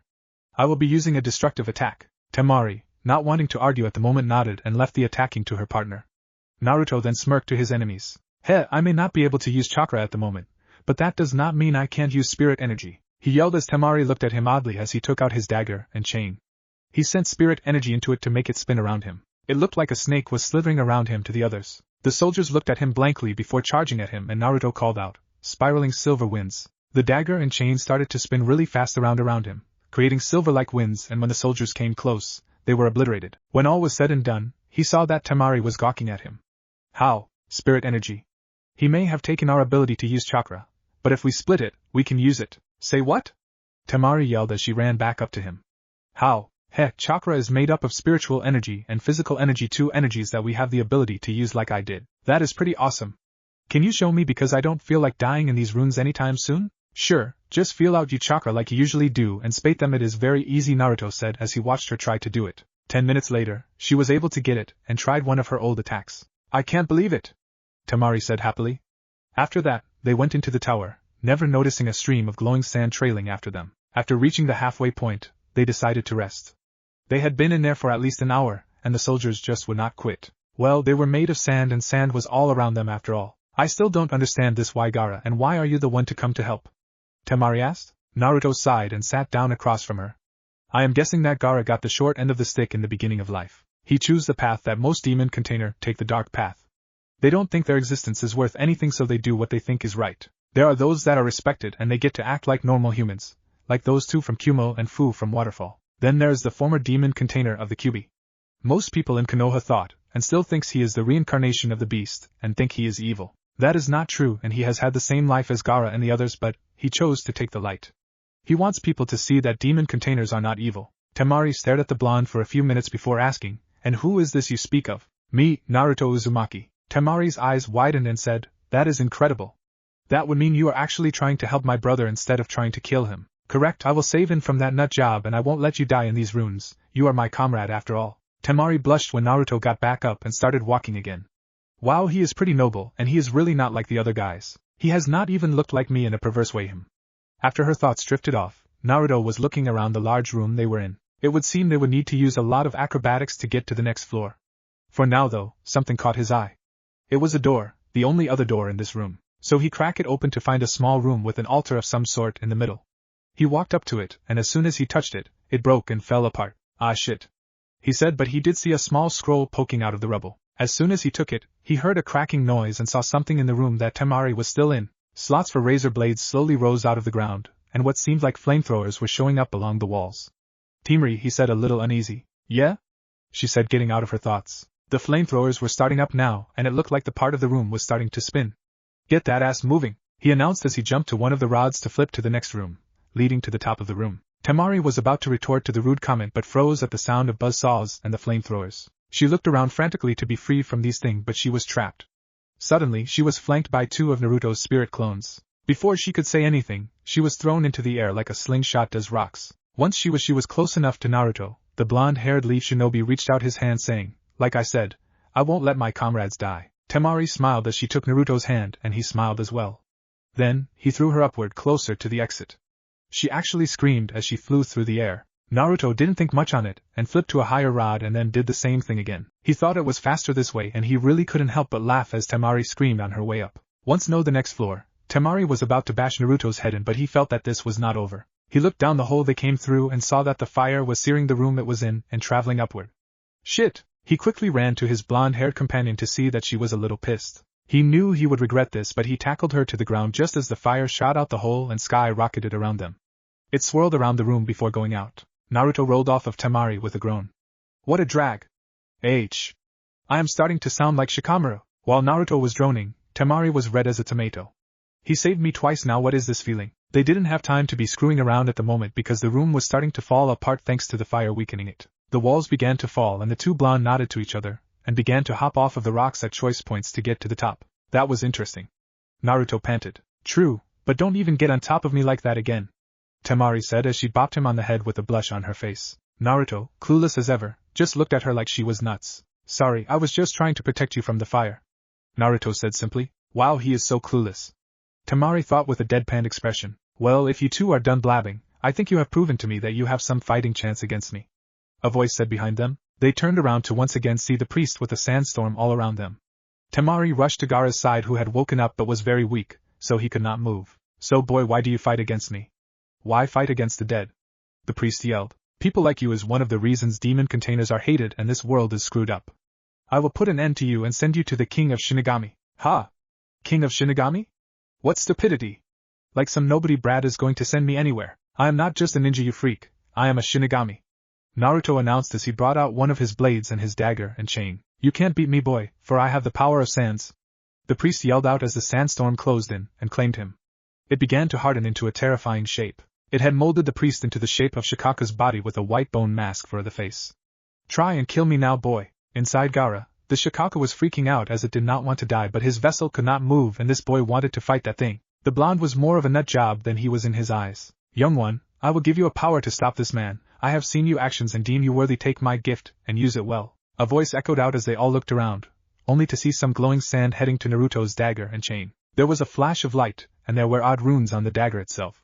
Not one to look a gift horse in the mouth, he accepted it. Naruto then ran forward, calling out his shuriken and whipping out with his dagger and chain. He blasted the sand hollow a few dozen times, but it did not do much because the sand reformed the monster each time. Hell, even parts of the mask he had nicked reformed. Temari and Gaara watched as Naruto was flung across the roof and to the edge of the other side. Not even thinking about it, Temari ran after Naruto and caught him right before he was uncatchable. Thanks, Temari. I won't let you die, partner. She yelled as she lifted him up. Right, now go protect your brother. I will take care of this guy somehow. Naruto growled as Temari nodded and ran to her brother. When Naruto looked back at the Shikakified dead priest, the world froze and he was sent to his mind. He looked around to see that Xemnas was looking at his with his arms crossed with the Titan of Time sighting down on the ground. Young Naruto, you will not be able to kill this hollow. With my power. You must use the Titan of Time's power along with the new power of the Sands of Time you have acquired. Alright, I don't know if I am ready to hear his name, but I must if I want to save Gaara and Temari. Then you are ready, now hear my name. I am. Naruto opened his eyes and called out while replacing the swords. Rule the Titans. Chronos. Naruto's form exploded with power, and everyone was blown back a bit by it. They looked back to see that Naruto's other blade and changed to the of a huge chainsaw blade that when active, sparked electricity. I got a new attack for you, you nut job, Naruto yelled as he threw the dagger and chain into the chest of the priest, and it stuck there. Before the nut job holy man could retort, Naruto called out, Time freeze. Time froze for the priest only, and Naruto smirked as he called out, Eye of the Storm. A glowing sandstorm erupted around the two combatants with Naruto as the center of the storm. It created true blades of wind that ripped up the priest's new body. Naruto then charged and brought his new blade down on the priest's head, cutting the nut job in half. The Sand siblings saw the weird sandstorm die down and saw Naruto drop down. The blonde looked up to see the priest just standing there for a few seconds before saying, Good job, kid, but you can't stop the sandstorm that will engulf this place, and then the rest of the world. The priest then began to disintegrate and disappear into nothingness. Naruto paled and went to the edge of the tower and saw the dark storm coming. He paused and thought, Can't lose here, no I won't, and I won't lose these either. I am going to use that seal. Flashback. Naruto, that is quite the seal you made, just be sure you use it only when necessary. I am labeling that seal as ranked, the Hokage said as he saw the devastation of this one seal that not even the fourth Hokage had thought about. Flashback end. Naruto sighed as he ran to the Sand siblings and jumped up, high above them. He sent Chakra to his hands, now that he could use it, and called out, Seal Art, Black Hole. A pair of seals appeared on Naruto's hands, and before the Sand siblings could blink, a massive amount of the sandstorm launched upwards and was sucked into the tiny seals on Naruto's hands. Naruto growled out in pain as it did hurt because the sand was blasting into the sand on his hands, so he activated his Yuzugen. With the combination of the two at work, the sand became attuned to his DNA and in turn gave him the power over sand like his Mokuton. After that, his struggles stopped and the sandstorm was instantly silenced. As he fell back to the ground after all that stress, he heard Temari's voice and then his world went back. We find Naruto at the gates of Suna 3 days after the whole runes incident. Naruto healed in 1 day, but the Kazekage and his family insisted that he stay a bit longer, and thanks for bringing their family back together. Temari was disappointed that Naruto already had a girlfriend, but she quickly let it go, not wanting to anger him. But she developed a big crush on him, though that did not go unnoticed by the Kazekage. The man did wonder if he could set up a political marriage. He pushed those thoughts till later. The boy had really changed his son, and he was glad for it, as he no longer had to get his son killed. That led the two boys to become good friends, and even Kankuro opened up to the blonde. Gaara had also decided to teach Naruto some sand moves since the blonde now had control over sand like he did. The only difference was that blonde did not carry a huge jug on his back, just a couple of bottles and seal on his arm that contained a lot of sand. Back to the gates, the group was saying their goodbyes. The Kazekage and Baki, the Sand sibling sensei, gave Naruto a scroll on wind and sand jutsu and a special surprise for the blonde later. After hearing about Naruto's unique bloodline, they decided to give the blonde something special. Kankuro patted Naruto on the back and thanked him again for all that he did, and Gaara, still not used to other emotions, just shook hands with Naruto and smiled a little. He saw Naruto as a brother even though they were not related by blood. Temari was the one that shocked everyone as she walked right up to him and planted a kiss on his lips. That is a thank you for saving my brother. It is truly a shame that you already have a girlfriend. I would have claimed you for myself if you didn't, she said with a smile as she saw his face really red that could make Hinata jealous. Naruto shuddered before coughing his hand and saying, well, I'd better go. He then hightailed it out of there, sand being sent in all directions in his wake. Heh, now that was funny. Kankuro said as he watched Naruto ran away at top speeds. Brat better watch out, he might have a harem if these girls he is saving come together. Luck brat. With Naruto that night, Naruto has decided to take the scenic route to Konoha and head to the fire temple to see the sights. The Hokage expected his mission to be a lot long anyway, so he had time. Right now though, he was sitting next to a campfire he had made. Looking into the fire, he remembered about the scroll he had got from those runes. So, he quickly took it out and opened. To his surprise, it was a summoning contract for ravens. He had done his research and found out that these guys were helps to the Shinigami. What was weird though was the fact the scroll was in some old ruins in the land of sand. Shaking his head, he decided to sign the contract and see what would happen. He found that there was a special set of hand signs for him, and went ahead and did them while sending a good amount of chakra into the jutsu. Summoning jutsu. In a large puff of smoke, a 40-foot raven appeared where he was standing. He was now on the bird's beak. Its giant eyes locked onto him and said, "You the one who summoned me?" The blonde just nodded. "I see. Well, you do have the blood of a Shinigami in you, for it you did not, you would have died when you tried the summoning." At this, the blonde Soul Reaper paled. "Normally, summoned creatures would have a test for you, but I think I will have no test because of the fact that there has not been a summoner in a very long time. Now I will give you a familiar to work with you. Oh, by the way, I forget the introductions." The large summon squawked. "Oh right, I am Naruto Uzumaki. You may call me Maru. Now, what is it that you desire in life?" "Well, I know that my time in my home village is short because there are those that want me dead even though I am not a demon container anymore. When that time comes, I wanted to find the entrance to the Soul Society and restore it." "I see, very noble of you. I never thought the day would come when someone would want to find that place. If that is the case, then return to the runes from which you found the summoning scroll, you will find a clue to your desire. Now I will trust you with your familiar, my own daughter. Kira." When he said the name, a poof appeared next to Naruto.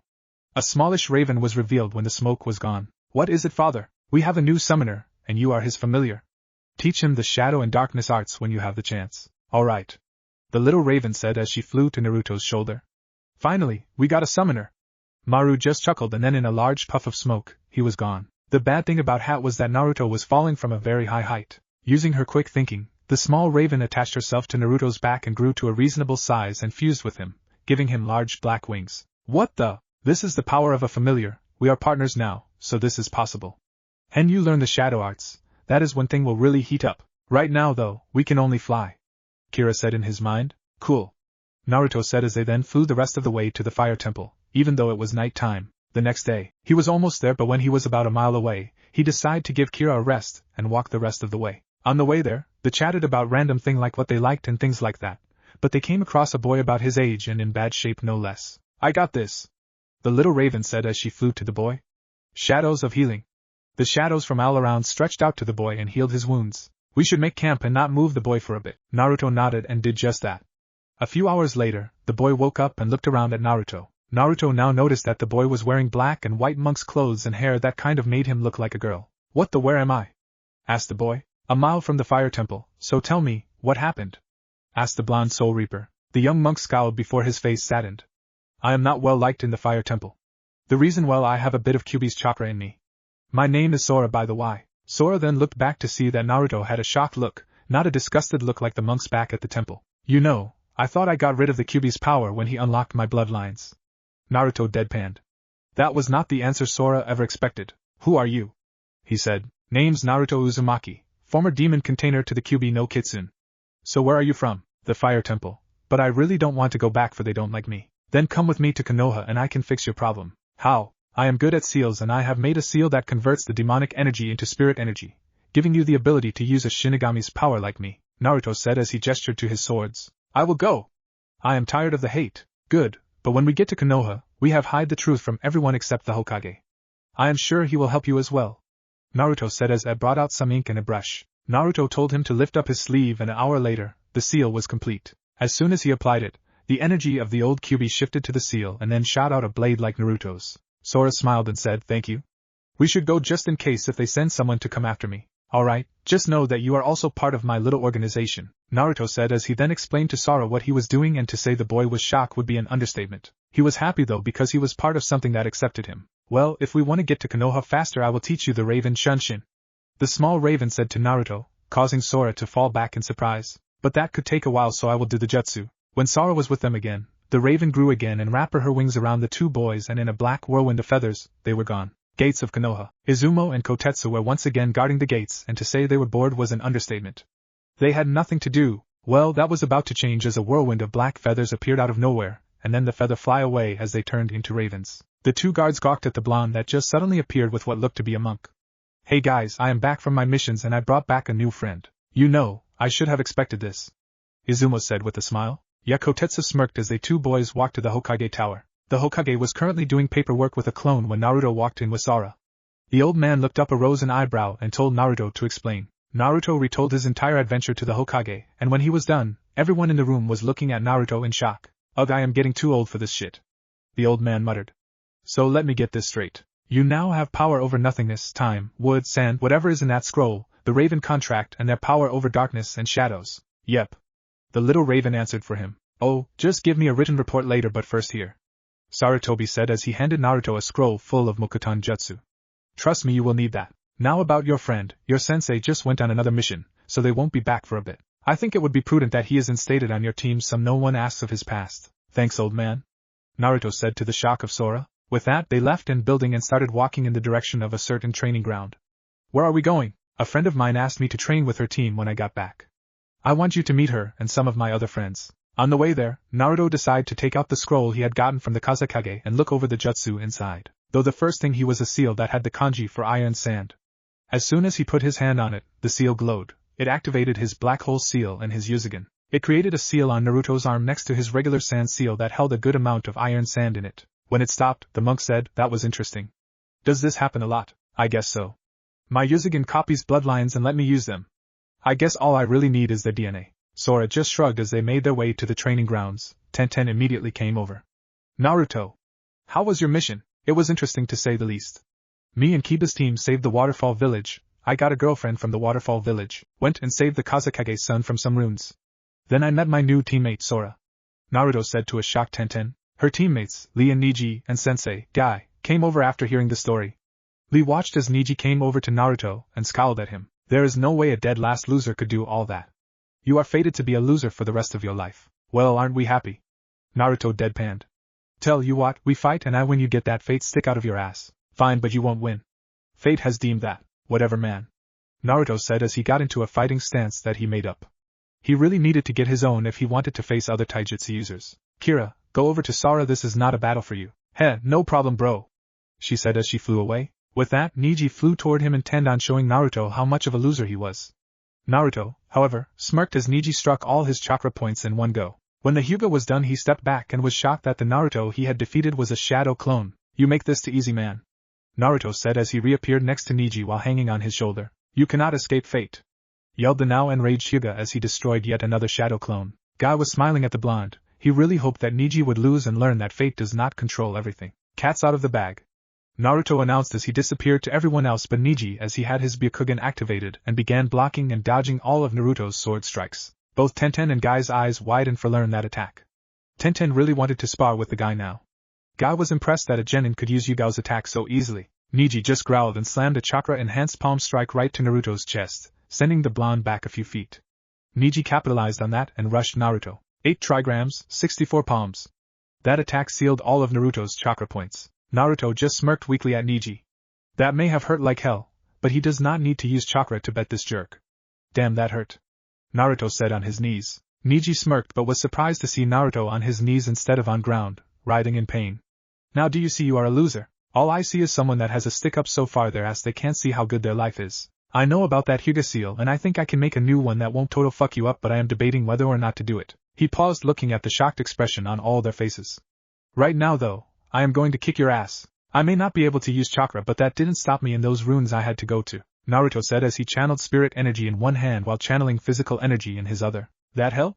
Niji commented as he saw 2 different energies being channeled by his opponent. Naruto smirked as he slammed his fist into the ground, creating a mini earthquake and pretty much destroying land surrounding him. He wasted no time in executing his next attack as he rose his hand and yelled Byakurai. White lightning shot out of Naruto's hand so fast that Niji didn't have time to dodge, and he was sent clear across the training grounds. When he did not get back up, Guy rushed to his student in a panic, only to find out that the kid was just staring at the sky. Naruto walked over and held out a hand, to which Niji took with some effort.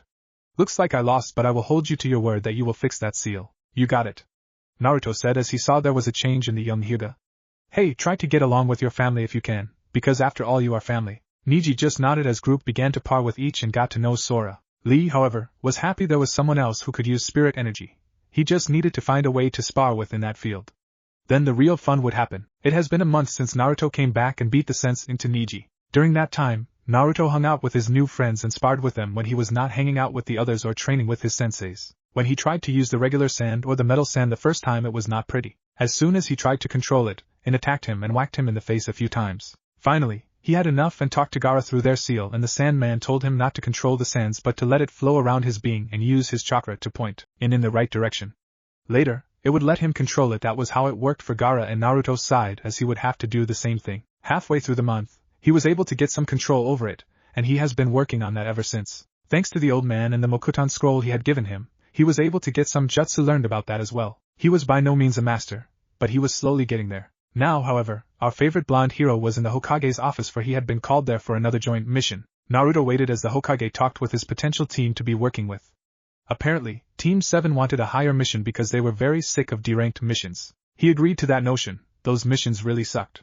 He then heard his name to be called in. Naruto walked in to see the startled faces of Team 7 and smirked.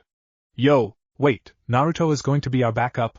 Sakura asked. Yes, he has had some C-ranked mission that turned into higher ones recently, so I think it is only right that you all go together. He has worked with every other team from this year's graduating class, and they even think he is capable. Sarutobi said. Fine with me. Sasuke said. Sakura smiled with Sai said nothing at all, not caring. Kakashi just chuckled. He would be getting the boy he wanted on his from the beginning on his team to wave. Right, send the client in. The Hokage said, and a door opened to reveal a drunken old man. This is my team? They are kids. Besides, that blonde one looks weak. The client was cut off from saying any more as Naruto had sent his dagger and chain to surround him. The dagger was in front of his face, weaving back and forth like a snake. Be careful what you say, old man. Other than Kakashi, I am the strongest on this team. I have already been on 3 C-ranked missions where 2 went to B rank and the other to A rank. The A rank is when I had to save the Kazekage's son, so please be more respectful. You yourself are not really respectful to anyone. The Hokage deadpanned. Touché, old man, touché. Naruto smirked while Team 7 face-palmed as they left. Before he left though, the old told him to stay for a second.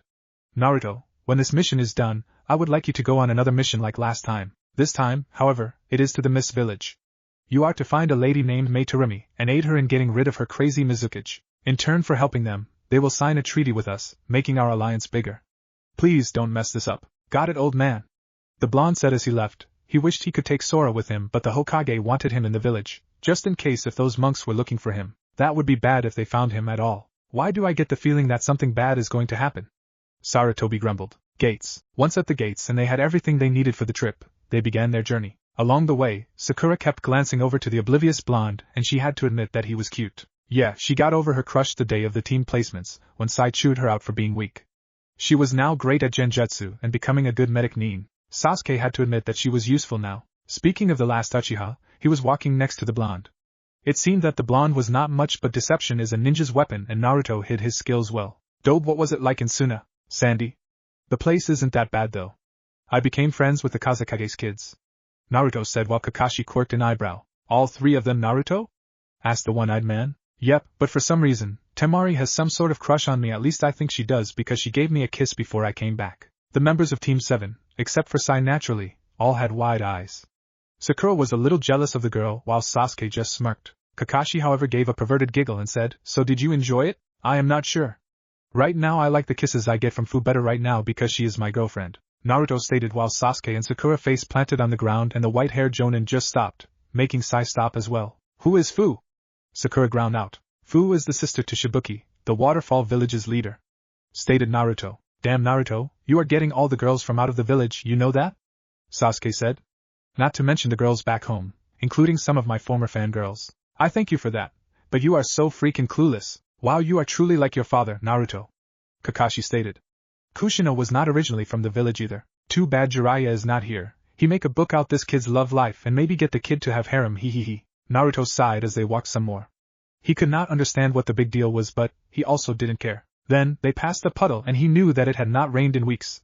He looked to Kakashi and the man nodded slightly, showing he knew as well. They would be attacked soon. 5 seconds after passing the puddle, 2 ninja, wearing Chunin gear from the mist, came out and wrapped their chains around Kakashi. Time for you to die, one of them yelled as they tugged on the chain, ripping Kakashi to shreds. Sakura screamed in horror while the 3 boys went to work. Sai stayed with Sakura to protect Tazuna while Naruto and Sasuke went to fight the 2 mist ninja. One of the 2 sent their gauntlet chains at Sasuke, but the Uchiha jumped above it and sent a fire jutsu, which hit ANS made the mist ninja run around frantically before it hit a tree. He pretty much knocked himself out as he was burned alive. In Naruto's battle, the blonde jumped above the chains that were sent his way. He then landed on them, ran up the length of the chain while covered his right arm with metal, and punching the guy right in the gut, sending him into a tree. Naruto smirked as he did some hand signs and called out, Satetsu and Mokutan, iron tree binding. The tree the mist ninja landed next to bent around his body while also being covered in the metal, which was a bit spiky to hurt the mist ninja. Kakashi appeared next to Sasuke and just gawked at Naruto with the rest of his team. Tazuna, who was already impressed by the ninja, wondered what the big deal was. Okay, I take that as not a normal ninja power. He said out loud, bring them out of their stupor. Naruto, How do you have the powers of the first Hokage and the third Kazekage? Kakashi asked seriously. The genin of Team 7 had wide eye when they heard that, along with seeing Kakashi alive again. Let's get some info from this guy first, Naruto stated. A half hour later, they found out that they were the demon brothers from the mist, and they were sent to kill the bridge builder for a business tycoon named Gato. Naruto, being his usual self, decided he would continue the mission, which gave the other enough courage to do so as well. Along the way, he told them about his recent missions and about his powers. While walking, they had wide eyes. This was not something you heard every day. Sasuke was the first to get out of his stupor and say, "So you're Uzigan. It is like the Sharingan, but it copies bloodlines instead of normal jutsu." "Yep. And you have the strength of Tsunade and the speed of the fourth Hokage?" Sai asked with some emotion for once. "Yep. You also have another bloodline that makes you a Shinigami?" Sakura asked. "Yep. You are the most unpredictable I know, Naruto," Kakashi said while Tazuna shook his head. He had the weirdest team, but in a sense, the best team. A half hour later, after crossing some water in a boat, Naruto threw a kunai into a bush. It turned out to be a rabbit that he heard. While Sakura was berating him for scaring a small rabbit, Kakashi told them to duck. They all dropped to the ground with Sai grabbing the old man as a huge-ass sword flew over them. A man in a black tank top-like shirt with the same colored pants landed on the blade. He also had cameo-colored arm warmer and a slash mist headband on his head that was at an odd angle. Another odd thing about the man was that he had half of his face covered in bandages that he had no eyebrows. "Good student you have there, Kakashi," the man said. "Zabuza Momochi," Kakashi said before he chuckled. "No, he is not my student, though I wish he was. He is just helping me on this mission." "Too bad," said Zabuza. "Now, are we going to have to do this the hard way or the easy way? I am assuming you are here to kill the bridge builder?" Kakashi asked, to which he got a nod from the eyebrowless man. "Well, I can't let you do that." "Well, it never hurt to ask," Zabuza said while doing hand signs. "Hidden mist jutsu." The area was instantly covered in a thick layer of mist. Naruto scowled and said, "Let me handle this, Kakashi, then you can have your fun." Wind style, great breakthrough. A wind whipped around Naruto before it went out in all directions to get rid of the mist, thoroughly annoying the mist swordsman. Damn a wind user. No brows mumbled, but he quickly dodged an attack from the right, courtesy of Kakashi. "Don't worry about him, you be worried about yourself." With that, Kakashi revealed his one Sharingan eye, even the odds. They started flinging jutsus back and forth before one got Kakashi and sent him into the water. "What the why is it heavier than OHSHIT? Kakashi tried to get out of the water, but Zabuza was faster, as he trapped the copy ninja in a water prison. "Naruto, take the others and go." "No, I heard about your little fun fact about life, and like you said, if we abandoned you, we would be worse than trash," Naruto said in all seriousness. "Sai, what can you do? I can create ink animals, but they are useless with all this water around." "Damn, okay, Sakura and Sai, keep the bridge builder safe while Sasuke and I kick this guy's ass," Naruto said while the two nodded. He did see Sai create few animals that kind of looked unstable. Before he could think of a good plan, a clone of Zabuza came up behind them and almost took off their head, but they quickly ducked in time. Naruto growled, as he used his speed to slash through the clone to find that it was a water clone. He then rushed towards the missing Nin only to find himself and Sasuke surrounded by more water clones. "Oh, screw this," Naruto complained as he took out one of his swords and yelled, "Rule the Titans, Kronos." The small blade shifted to that of a large chainsaw-like blade. Time acceleration. To everyone, the blonde looked to be a blur going way too fast for them to see as he shredded through the clones like it was nothing. "The hell?" yelled Zabuza from his spot, looking as shocked as everyone else. "Surprised? Well, this is what a Shinigami can do." Naruto smirked, but that quickly turned into a scowl as Zabuza created more water clones, at least 20 of them. 10 went after him while the other 10 went after the Uchiha. "Damn, Sasuke, if you survive, you will probably gain the Sharingan." Sasuke's battle. The last Uchiha growled as he had to overwork his body to defend himself from the water clones. Unfortunately, he got niched a few times by the end of the blade, so he was bleeding now. Then one swung in a horizontal arc, letting the Uchiha jump in onto it, quickly forming a few hand signs for a new attack he wanted to try. When he was done, he noticed that everything was moving slow motion, but quickly shook it off as nothing and launched his new jutsu. Fire style, Immortal Phoenix Arc. The fire quickly spewed out of his mouth, and he swung his arms around to create an arc of fire around himself, destroying all the Zabuza clones. When he landed on the ground in a crouching position, Kakashi saw that his student had the Sharingan as he slow rose up. It was about time too. Naruto's battle. Naruto looked at all the Zabuzas surrounding him and sighed as he took out his dagger and chain to use with his giant blade. The Zabuza saw this was the time to attack and rushed in, bring the down blades all around Naruto. The blonde just jumped up and spun sideways to avoid all the blades. He quickly created 40 of his own shadow clones to create a division of what he was really going to do. At first, the former Mist Ninja was started to find out that this blonde could create 40 shadow clone in one go, but it soon wore off as he saw his own clones making quick of Genin's own clones. Now he was waiting for the damn smoke to dissipate. Wait, smoke? Shit, he planned this, thought Zabuza as he looked around frantically for the blonde. When the smoke cleared, Kakashi's eyes widened when he saw what Naruto had in his hands. Gone was the huge chainsaw blade, and in its place was the Rasengan. That was an attack he never thought he would see again. Everyone else just looked at Naruto odd before the blonde spoke. Hey, no brows. Take this. Flash step. Naruto was so glad he learned how to channel spirit chakra to his legs just like the physical chakra. While he could not use the flying thunder god attack, he could at least use an attack no shinobi would ever expect. Naruto flash stepped to right, and of the startled missing ninja of the mist, reared his hand back, and screamed, Rasengan. The small ball of energy sent the larger mist ninja flying across the water, but Naruto had used his dagger and chain wrapped around the man's leg and pulled on it to bring the man flying back. Naruto smirked as he jumped up and slammed down on Zabuza's gut, slamming the man into the ground, creating a small crater in the ground. Naruto covertly slipped a piece of paper in the man's pocket as Kakashi came up to him. Naruto turned and smiled that Kakashi was now safe from the water prison attack. Naruto, how do you know the Rasengan? Well, my teacher really had me working on chakra control since I had a lot of it, and still do. The old man saw this and thought I should at least know one of my father's attacks. So he gave me a scroll on how to the Rasengan. I had to get the balloons and rubber balls myself, but it only took a week for me to learn it. It really surprised my teachers and the old man. Naruto, while Kakashi had dumbfounded look on his face. They were interrupted by a groan as Zabuza was starting to slowly get up, but his neck was then pierced by some saban. They looked to see a mist hunter nin appear next to the fallen mist swordman. The hunter nin looked to have a green robe that hid all concealed weapons and had a strange mask on. I thank you for defeating him. I have been tracking him for a long time. I will be leaving now. The hunter nin said as he took the body and vanished. Man, that was pain.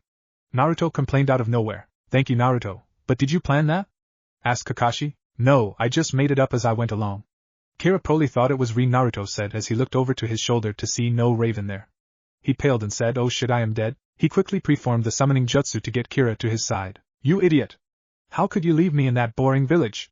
Came a shrill cry as a small raven appeared. Sorry, Nachan, I was in a hurry and you were napping.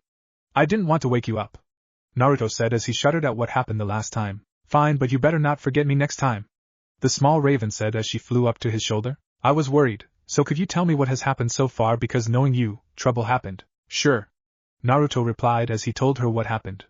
As they all walked to the Wave Village, the members of Team 7 and Tazuna were sweat-dropping every time Naruto got pecked in the head by the small raven for doing something stupid. How can this kid go from being a total badass to a wimp being bullied by a raven? Tazuna thought as he walked while shaking his head. The raven contract, who knew? The Cyclopes thought with an eye smile. I know I am not yet ready to him, yet nowhere close. Thought the last Uchiha with a deadpan expression on his face as he watched the blonde. Why are things never normal with him? Sakura complained in her head. At a hideout, in the forest of Wave Country, Zabuza was being treated for his injuries by the person he thinks of as a son but will never admit it. Just as the boy was done, a short man barged in with some samurai thugs. So you failed? The man asked with a smug grin, as if he knew the answer already. Yeah, Gato, but just give me a week to recover and that bridge builder would be dead, along with those annoying Konoha ninja. Zabuza said, I have a better idea. How I kill you and save the girl for later. Gato said, gesturing to Zabuza's feminine-looking boy. The boy didn't take well to that as he was next to Gato in a heartbeat. He broke the small man's arm before his guards could react. You will not hurt Zabuza-sama. Besides, I am a boy. It took a moment for the thugs and Gato to register what they heard before they yelled. What? Haku, that is enough. The former Mist Ninja said. Gato, go and let me rest so I can complete my job. Fine, Zabuza, just get it done. Gato yelled as he and his men left. Zabuza sighed as he leaned back on his chair. That short little man was a pain in the ass. As his hand brushed over his pocket, he felt that something was in there that normally was not. He quickly took it out, and saw that it was addressed to him. Haku, did you put this in my pocket? He asked, showing him the paper. No, I did not. Haku stated. Zabuza frowned and thought before he remembered that blonde ninja. Could it be from him? He needed to find out, so he opened it. Zabuza, my name is Naruto Uzumaki, you know, the blonde ninja. I read about your little battle with the Mizukage. After I am done with this mission, I am to go to the mist and aid the rebel, led by Meitorumi. I beat some sense into him. After reading about that guy, it would seem to me that he is under some sort of powerful genjutsu. I am asking you to come with me to Mist and help since you are from there. Please consider. Naruto Uzumaki, the ninja Shinigami. After reading that last bit, the demon of the mist almost had a heart attack. He had heard about him from some merchants. He defeated those things called hollows and helped the Kazekage's kid. He would have to consider this offer. Haku, I think we should take young Naruto's offer and help him at the end of the week. We will aid him in defeating the Mizukage. It will end then? Haku asked hopefully about the bloodline wars in Mist. Yes, I think with his help it will. Zabuza said tiredly. Unfortunately for them, one of Gato's thugs heard and went to report it. With Gato, the thug had just explained what he heard Zabuza say and smirked. Heh, it is a god thing, I am not going to pay the fool. Sir, what should we do? Asked a random thug. Nothing, I am going to send one of those hollows on them all when he decides to attack. That should kill them all. Gato laughed as all his men quivered in fear at the thought of those things. Naruto and Team 7. It has been a day since they arrived at Tazuna's place in the Wave Village. Tsunami was very nice while her son was a little bitch. The brat cried about everything and told them they were just going to die. Of course Naruto ignored the little brat as he and his team was led to the forest by Kakashi. Alright, I am going to teach you tree walking. Kakashi, I already know this along with water walking and kunai balancing. Naruto said. Well, can you show them for me? Why not? Naruto, while the others wonder what was so special about climbing trees. Smirking, the blonde walked up the tree, all the way to the top and with no hands. Sasuke's eyes twitched, yet another thing Naruto was good at and not him. Remember, too much chakra and you fly off, but too little and you don't even stick. Very good, Naruto. Sasuke, Sakura, Sai, I want you three to master this by the end of the week. That is the time I fear that Zabuza will be back, and yes, I think he is alive because of the fact that the hunter Nin did not dispose of the body at that spot. Kakashi said. I don't know, it is him we should be worried about. Naruto said from atop the tree as he was walking down. I did ask him for help in defeating the Mizukage. Wait, what? Kakashi said with his eyes widened. My second mission after this is to go to the mist and help the rebels. I gave Zabuza a letter the moment I landed on him. Naruto said nonchalantly. You're insane, you know that? Kakashi said. The world would not be any fun if I wasn't. Naruto said while everyone's sweat dropped. Anyway, since you have good chakra control, I want the two of us to spar. Kakashi ordered. Taijutsu only. Naruto smirked and said, oh goody, I get try out my taijutsu styles now. Styles? Kakashi asked. Yeah, Gunma-sensei said I should have a taijutsu style and not rely on my weapons. He was also teaching me elemental manipulation, so I combined them. So far, I only have 2 styles of my elemental fist styles. You can't be serious. The silver-haired man said, I am afraid to ask, but what styles do you know and what elements are you aligned with? Oh, I got all of them. The blonde spoke with a cheerful smile as the Uchiha heard this and lost his footing. He fell on the ground rather hard. The 2 styles I have are the Spiral Fist for wind and the Blaze Fist for fire. This is going to be a long day. Kakashi deadpanned. Okay, let's go with the Spiral Fist first, shall we? Naruto nodded and got into an odd stance and Kakashi left the air shift a bit, but other than that, nothing really happened. So the one-eyed man decided to charge in. As he threw a punch, Naruto bent back, dropped to the ground and tried to leg sweep the Jonin, but Kakashi just jumped up and Naruto smirked. That was the opening he was looking for. Sakura saw this as she was about to go back up the tree. She panicked, but she didn't want to say anything for she wanted to see what would happen. Naruto jumped up with enhanced speed thanks to the wind surrounding him and palms struck Kakashi in the chest. The effect was instant as a huge blast of wind spiraled Kakashi in a nearby tree. The genin just looked shocked at what Naruto had just done. Sasuke could barely catch Kakashi like that, but Naruto is able to and send the man flying.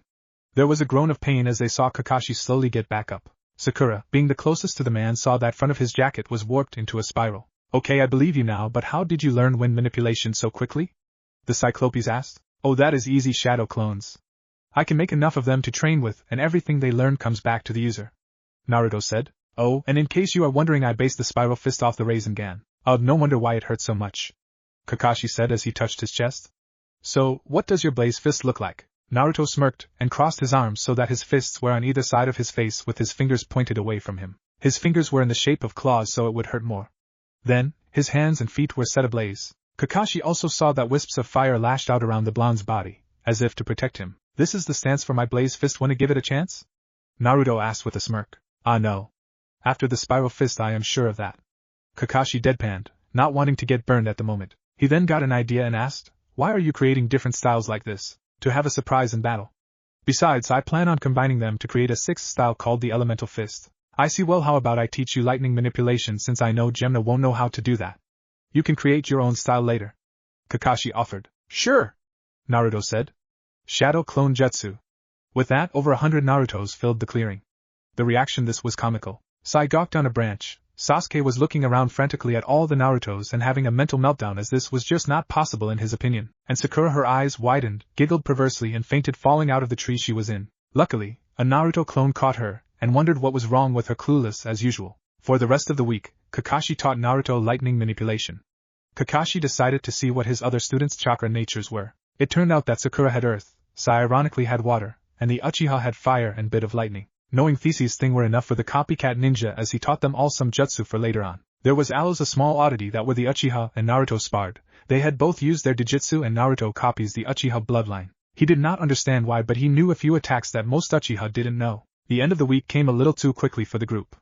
Naruto had seen the Haku boy again when he trained himself to sleep one night. That brat, Inari, pissed him off so much that he went and trained to blow off some steam. After Kakashi told him a little about the blonde's life, he started to understand him a bit more. Of course he was dead scared of the small raven that Naruto always had on his shoulder, because for every time he bitched about them dying, she would try and peck his eyes out. Now however, the group was at the bridge with some of Naruto's shadow clones keeping watch at the bridge builder's home, just in case if Gato tried something. As they approached the bridge, they saw a thick mist. As they entered, they saw a bunch of workers unconscious and on the ground.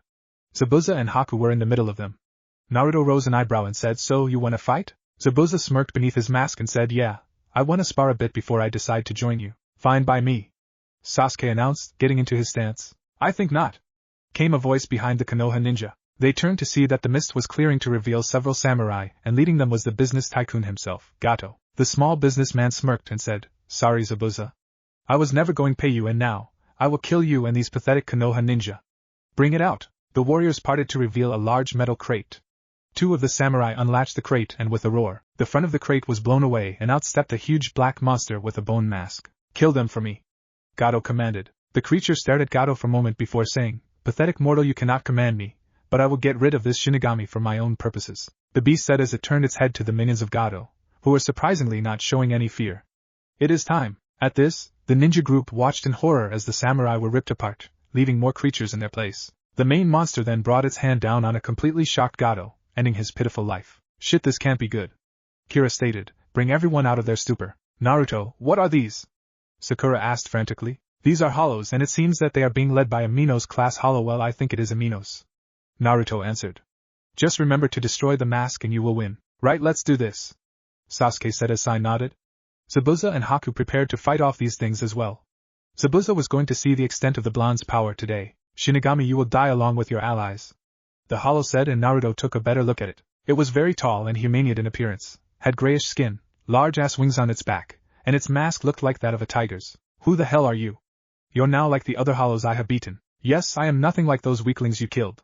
"Yes, I am a Minos, but I am also an Ajuchas, a middle-class Minos. I wonder if you are anything like the old Shinigami were. Trust me, I would know because I was one of the many hollows that destroyed them in Soul Society. But in the years of peace, my skills have diminished over the years, so let's see how I stack up to a new Shinigami." "This is so not good, be careful Naruto," Kira said from her spot on his shoulder. "You got that right Kira, this is not good at all," Naruto commented. "Attack them and leave the Shinigami to me," the large tiger humanoid hollow ordered. Kakashi cursed. He was so glad they told the bridge builder to stay at home today. He, along with the others, rushed forward to kill this small army of 50 or so hollows. This was so not his day. Naruto rushed to the odd leader of the hollows, activated Zenmas, and attacked without mercy. All that seemed to do was annoy the high-class hollow. Naruto leapt back and yelled, "Nothing wave!" The wave of energy caught the off-guard hollow and blasted him back a few feet, but that was all. The Ajuchas smirked and roared out, sending out a Zero straight at the blonde. Naruto growled, sending another nothing wave to cancel out the attacks. Haku and Zabuza were far much better as Haku used his speed to his advantage to confuse the nearby hollows while Zabuza took his time in destroying the confused hollows in the mist. They were no match for the swordman's huge sword. Haku saw the cancelled-out attack that Naruto and the leader hollow had made. He saw the creature coming at the blonde at speed that he thought that Naruto could not dodge from. He rushed in to help. The ice user quickly grabbed the blonde and jumped up while preforming a jutsu to distract the beast for a few seconds. Ice style, Nitro Dagger. The Yuzugan came to life and quickly copied the bloodline of the ice user. It then deactivated on its own. Naruto blinked a few times before scowling. He needed to control that. He then turned his attention to Haku's attack and saw large spikes of super cold ice rain down on the hollow. To his surprise, all it did was freeze the beast for a few seconds before it thrashed around and broke free, charging for them. "Haku, thank for that, but go back to Zabuza. I will beat him somehow," Naruto said as the ice user disappeared from his view. "I am not ready for this shit," Naruto growled out as he dodged the hollow's claws. Kakashi was back-to-back with a few of his clones, all with their Sharingan revealed. They were preforming jutsu like no tomorrow. Well, if they messing up there would be no tomorrow, so no pressure. He then saw 3 large hollows. The real Kakashi killed one with his Raikiri attack while the clones burnt the shit of them with fire jutsu. He was doing good so far, but he was running out of chakra and fast. He just hoped that his student were okay. The trio of Team 7 was sweating bullets. These things were strong and they had only heard about them in the academy. They were not prepared to actually fight these things. They were surrounded by these things and the only thing they could do at the moment was to try out their new jutsu they were taught. Sakura was first to attack. Earth style, Raging Fists. She called out as the earth itself was attaching itself to her hands and arms, creating some armor. She smirked as the hollows hesitated for a second, and that was all she needed as she performed another jutsu. Earth style, Quake Fists. The pink hair girled the startled hollows and punched them with earth-shattering force. Their bodies flew away from the force of her attacks. She was luck that she got their masks because this jutsu combination was draining, and she could not keep this up for long. Sasuke was next as jumped into the air and yelled, Fire style, Spinning Dragon. Sasuke started spinning wildly as fire surrounded him until it created a dragon. It then shot straight through a good amount of the hollow before arcing in another direction. That direction was the hollow that was about to claw up Naruto. He rammed into the hollow, and it canceled out his jutsu. Fortunately, it sent the hollow flying back. Thanks, Sasuke. Naruto panted as he got back up. He needed to new strategy. No problem, we can't have you dying on us. Sasuke smirked before reactivating his jutsu and headed straight for the hollows that were giving Sakura a hard time. We see Sai preforming some hand signs and calling out a new jutsu of his. Water style, Rapid Cyclone Blades. The water from below rushed up to surround the pale boy, forming a cyclone of water around him before blades of water shot out and decimated the hollows around him. He was enjoying this. Since he had encountered Naruto, he felt he could befriend the boy and not be like his father, who he was starting to hate. Back to Naruto, leader of the hollows slowly got back up and growls. Enough of these interruptions. It yelled as it flew up into the air. Kira. Naruto said. Right. Replied the raven as it melted into Naruto's back and the wings grew. With that the blonde flew into the air. The air battle was on. Okay, it was not that great of a battle because Naruto was still not used to Ari battle but was slowly getting there. Naruto, use your spiral fist, it should speed us up and give this jerk some real hurt. Kira said in his mind. Naruto nodded as he went into his spiral fist and put his sword away. The effect was instant. As soon as the blonde rushed forward, there was a sonic boom. He had struck the hollow on the way, twisting up its skin. The hell? It yelled, not prepared for this. He seriously doubted his chances of winning now. Naruto just smirked as he did it again and again, creating sonic booms with each turn as he kept at the hollow freak. Most of the other hollows on the ground had fled at this point, seeing that most of their comrades were dead and this Shinigami was scaring the crap out of them. The ninja from below were watching in awe as Naruto's battle was going on.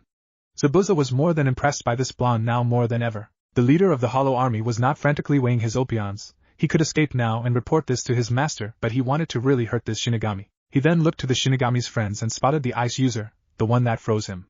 All of a sudden, the hollow disappeared. Naruto looked around before he saw that he appeared right behind Haku. He tried to shout a warning but was too late as the hollow shot a fist through the young teen's chest, killing him instantly. Haku!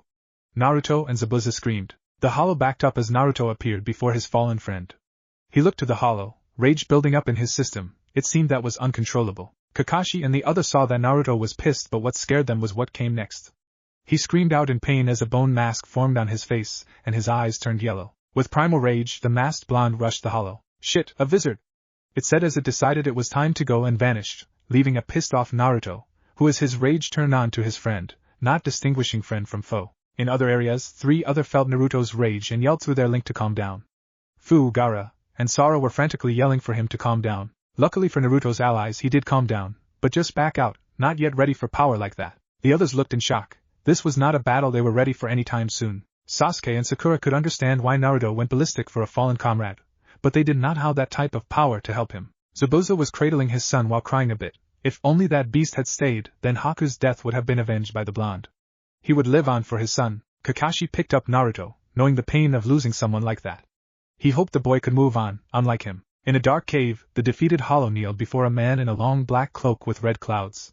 There was also an orange swirl mask with one hole on the man's face. Master, I have returned. Yes, and it would seem you took a beating, Tigre Alado.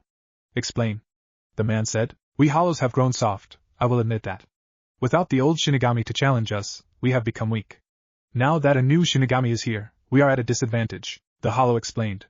The boy, Naruto Uzumaki, is strong, along with his comrades. But when I killed one of them, he went into a fit of rage. He temporarily acquired the power of a wizard. I see. It would seem that our kind must prepare our plans sooner than later. This man's body has been useful to me, but soon, I will have to dispose of it and return to my hollow self. The hollow looked up hopeful. Truly, Lord Nexus? Yes, now go to the others and tell them to prepare. The time is coming sooner than later. Nexus commanded. The hollow nodded and disappeared. A moment later, a man with orange hair, many piercing on his face, and ringed eyes walked into a part of the cave Nexus was in. Tobi, come. The man said. Yes, Leader Sama. Tobi is a good boy. Nexus exclaimed as he followed the man. Inwardly he grimaced. Soon, I will be able to quit this idiotic facade, and then, the Rinnegan will be mine once again. I should never have given it the 6-path sage to begin with, Nexus thought as he followed Pain. With Naruto, Zabuza, Team 7, and the villagers of Wave were all on the now complete bridge.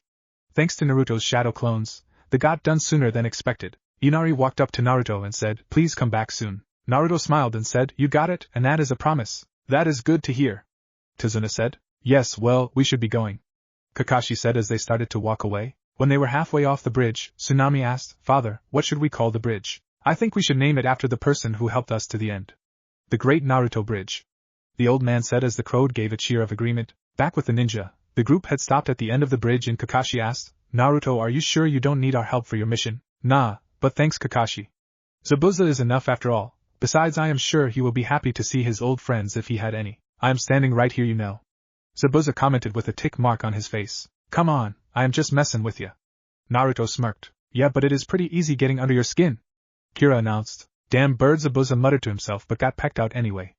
Throughout the time, the two have gained an odd relationship. After that, Kakashi nodded and led his team back to Konoha while Naruto, Zabuza, and Kira went the other direction towards the Mist Village. Along the way, they met an odd man who liked bubbles a bit too much in Zabuza's opinion. The teen turned out to be Utakata, container of the six-tailed slug. Naruto could tell the teen had been betrayed once before, so he treaded lightly before gaining some of the man's trust. The blonde then told him about his group and he reluctantly joined, and after putting the seal on the teen, they parted ways for the time being. A few hours later, we find the group walking through a forest full of thick mist. The village hidden in the mist. What a fucking pain in the ass. Naruto yelled, "EGH, this is just like that desert genjutsu." Zabuza smirked as the kid finally got it. "You can break genjutsu easily, but you suck at detecting them, you know that. If that was the case, why did you not say anything?" "Well, we were hoping you would figure it out." "We?" Naruto asked as he turned to Zabuza, only for him and everything else to fade away into a small village with a lot of people smirking at him. "Okay, so you are the one Konoha has sent us, and with a former swordsman no less," came the voice of a woman with rusty red hair that covered one of her green eyes and some kind of blue battle dress. To say she was hot was an understatement. She was smoking hot. "Yeah, well, I good at other things than genjutsu," Naruto said sheepishly. "We kinda figured that out." A man with an eye path deadpanned. "Right, well, I am Naruto Uzumaki," Naruto said with a smile. "My name is Meitorumi, and these are my two guards, Ao and Chojiro," the red-headed woman said. "It would also seem that you brought back an old friend, Zabuza Momochi. How in the world did you ever find him?" "Heh, found me on my last mission," Naruto explained as they walked to a small house. Once there, Mei gave Zabuza a sad smile. "I am sorry. Don't be his death made me into a better person," the swordsman muttered. Mei sighed and turned to Naruto. "Naruto, the reason I have called you here is because we need your help in dispelling a genjutsu surrounding our Mizukage. Ao has an implanted Byakugan, and can see a powerful genjutsu surrounding the Mizukage, but we do not have the power to dispel it," she explained with a sad smile. "I see. I will see what I can do," Naruto said. "When do we do this?" "Tomorrow, so please be ready," Chojiro said as he and Zabuza left for some training. The next day, we see our favorite group with the rest of the rebels at the gates of the main village of the mist. They saw Yagura and 60 men just standing there, waiting for them. "So nice of you to come again, Mei-chan, but today you will die. I will not let you escape like the other times." The young face of Yagura, who in everyone's opinion, liked like a cheerful kid. But that was not for Naruto as he saw this was not a genjutsu and grimaced. "That is not a genjutsu." Naruto deadpanned, much to the shock of the rebels and the quirking of the eyes of all of Yagura's men. Seeing he need to explain, he said, "I have the unique ability to see the dead, but why explain what I am seeing to you all when I could just show you?" With a smirk directed at Yagura, who paled a bit.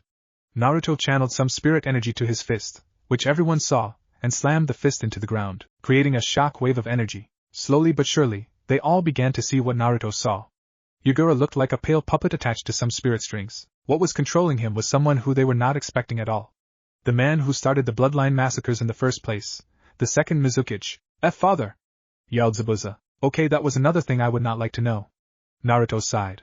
Well, it would seem you have Shinigami in your little group, Meitorumi." The second Mizukage then threw the limp body of the fourth Mizukage into a tree, angering a lot of people. He then turned to his son. "Well, Zabuza, you are probably wondering how I am here.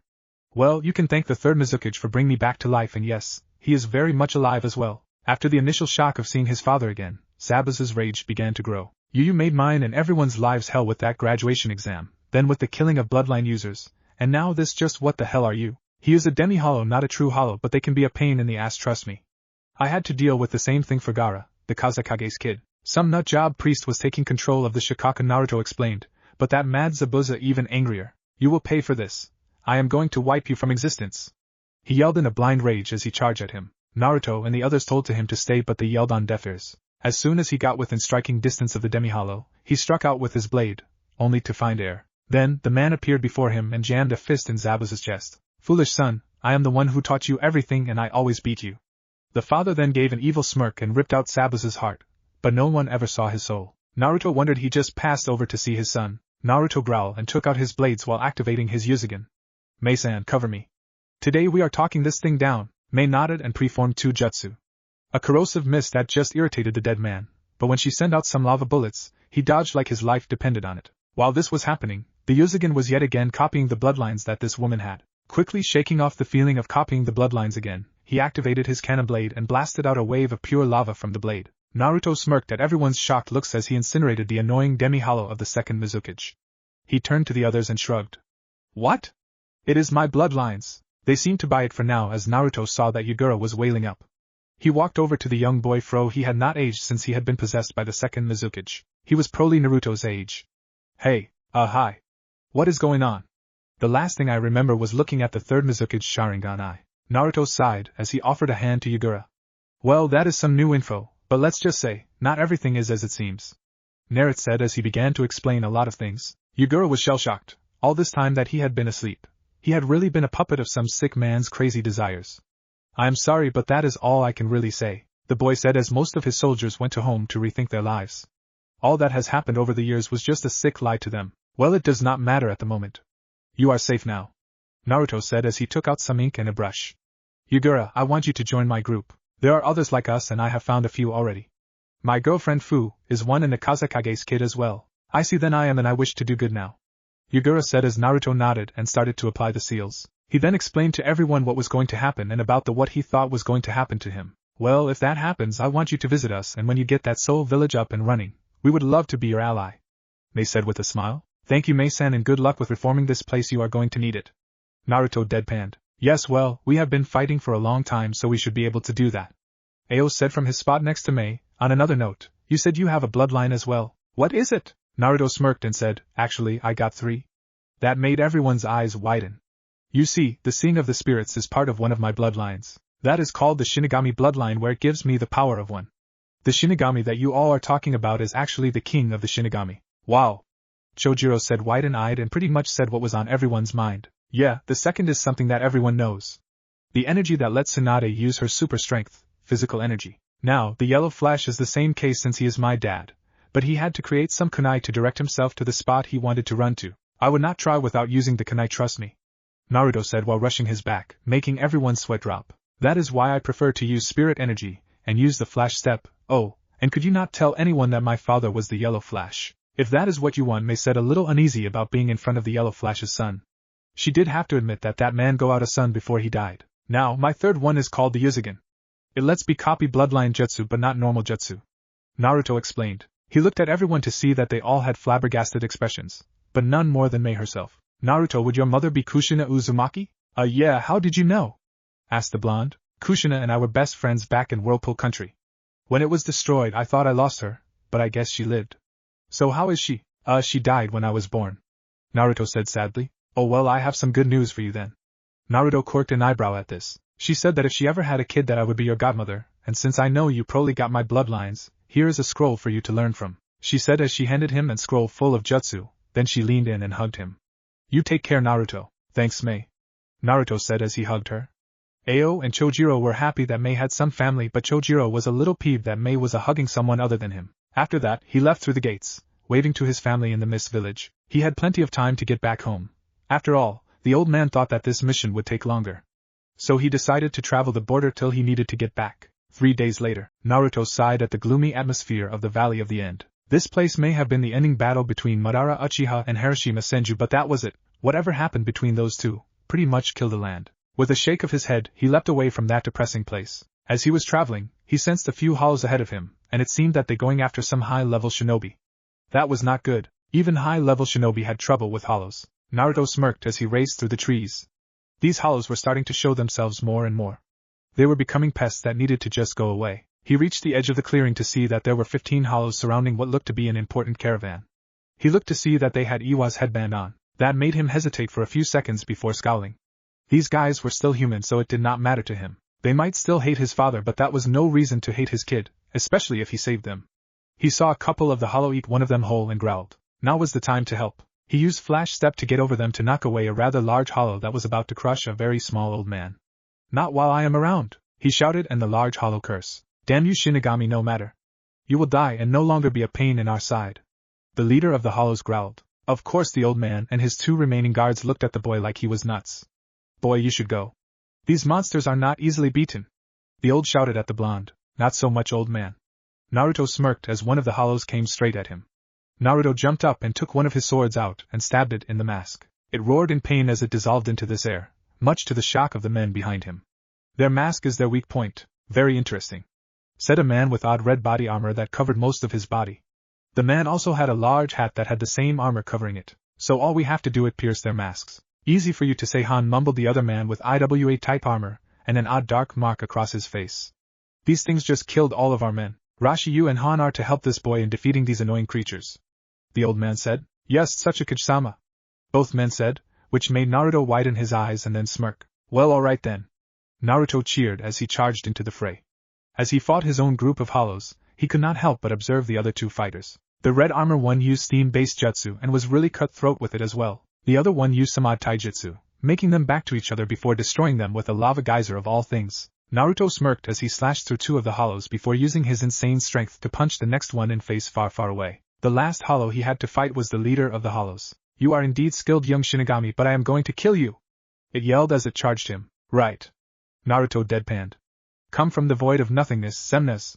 Naruto called out as his small blade morphed into his cannon blade. This might be overkill, but I want to try it out. For element destruction, Konoha, Mizu, Kumo, IWA 4 large beams of energy shot out of the cannon blade, each with the 4 main elements surrounding them. Holy sh!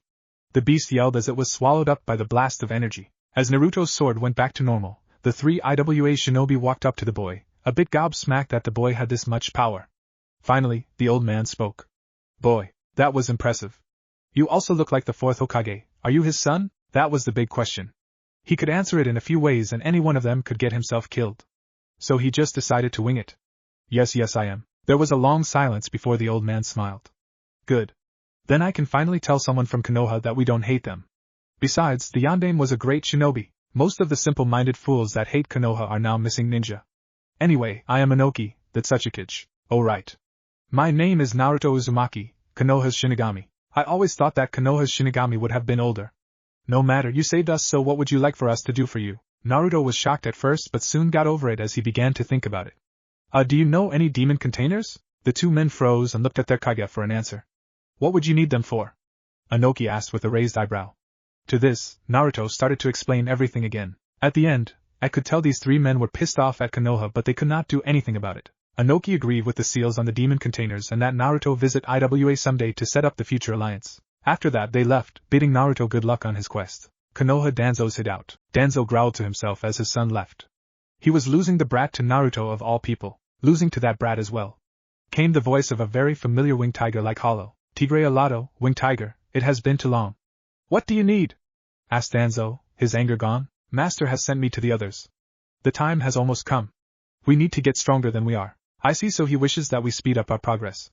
I have set up all the necessary thing to overtake Konoha. I just need to create a few of our bloodlines. I know these humans will turn on me, so we'll create bloodlines in my soldier that I know will be loyal to me till the end. Very well, good luck with that.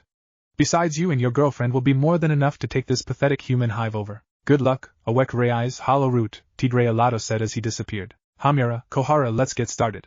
Danzo said as 2 zombie-like council members walked in, and Danzo just gave an evil smirk, not knowing what was going on above them. Konoha ground level, thing were a mess to say the least.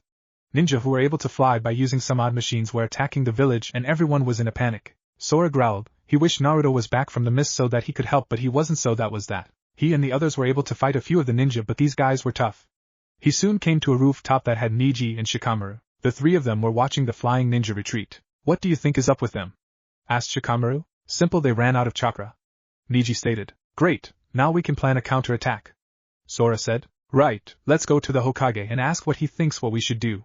Shikamaru said as the 2 other boys nodded. With Naruto in a swamp, thank God for water walking, who knows what kind of poisonous creatures are here. Naruto said as he walked along the water's surface. I really don't want to find out. He then decided to look up, and to his surprise, a ninja was coming straight for him. Fly thanks to some odd machine. He of course flipped out of the way when kunai were thrown at him. The hell is wrong with you? All Konoha ninja must die, the flying man said. Yeah? Who says that? Naruto replied. Says the people of Sky Country after our defeat in the Second Great Shinobi War. Man, these people know how to hold a grudge. Naruto thought as he woke up Kira. Kira, let's fly. The raven nodded as she melted into his back. The hell? Yelled the Sky Ninja, surprised. Well, you bakas aren't the only ones who can fly, Naruto said with a smirk as he had wind circling himself, effectively going into his Kajuba Furyu, Spiral Gale Fist. So with a sonic boom, he charged straight at the Sky Ninja, frozen in fear. Since he didn't move, the man got his face caved in and twisted around as he was sent flying back. All Konoha shinobi must die my ass, Naruto said as he deactivated his wind taijutsu style, and Kira fell asleep on his shoulder. Nothing but a bunch of weirdos who talk big. He then began to walk towards a village in the distance. Another flying ninja saw all this happening and flew off to tell their master of what he saw. About halfway to the village, Naruto decided to rest and check in with Konoha. Sora, are you there? Oh, thank God, Naruto. Where are you? We just got word that you helped Mist Village rather quickly. The hell are you? Yeah, that figures. I ran into some hollows that were attacked at Tsuchiki's caravan. Didn't want IWA to blame us for the death of their Kage. Right, the old man wants to know where you are right now, Sora said. Near some village at the border near a swamp. Naruto deadpanned, and he knew that somehow that Sora was talking with the Kage. Okay, Naruto. I will make this short. A bunch of Sky Ninja attacked the village, and we took some losses but not that much. However, a man named Shino helped a lot of our injured and sighed that some of the Sky Ninja were attacked that village you are headed to. He is worried about his student, Amaru, so the Hokage is sending a 3-man cell to protect him as he goes over there.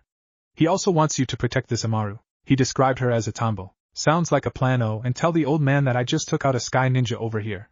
Seems that they are attacking over here as well, Naruto commented. Alright then, and remember this INA ranked mission because they attacked us and all that, Sora said through the link before he cut it off. I think I could use a little more help than that. Naruto thought through the link. What are you talking about? Came two voices that Naruto smiled at. Fu, Gara, nice timing.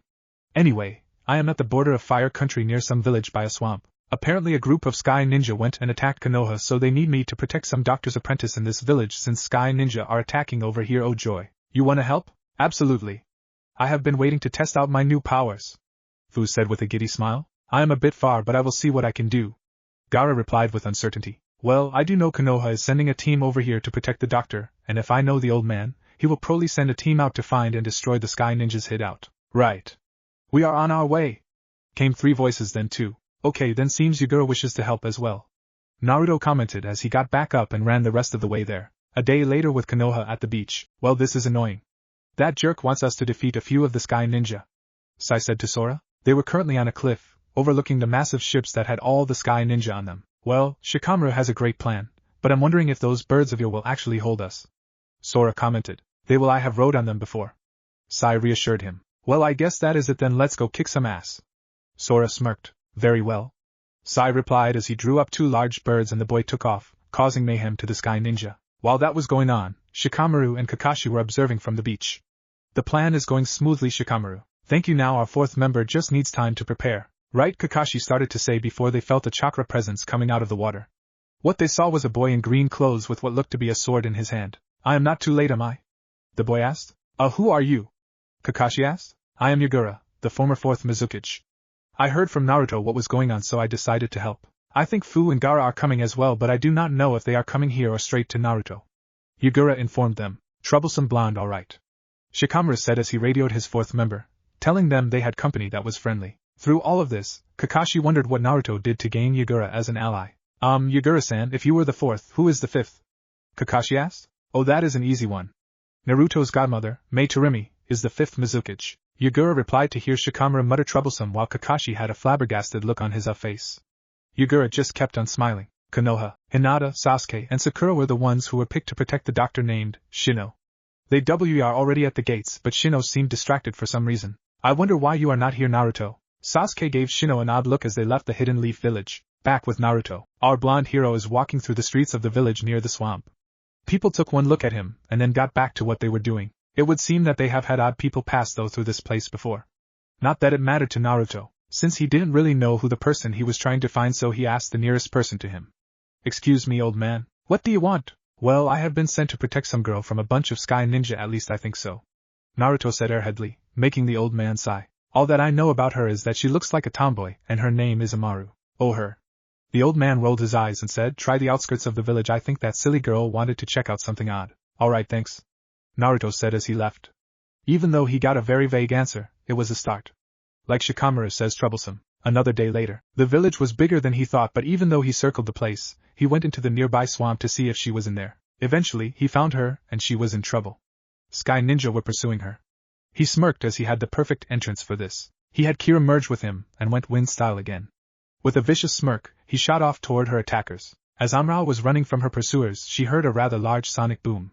She turned to see a blonde guy with black wings taking out her attackers with ease. In fact, all he did was use his swords to stab the thing on their back and it exploded, getting rid of the Sky Ninja. The boy then did a flip and land on his feet, his back facing her. Wow, could have been a better entrance. Naruto said as he got back up, his wings turning back to Kira. Well, maybe you should have back flipped so you were facing the flames. Kira deadpanned. Yeah.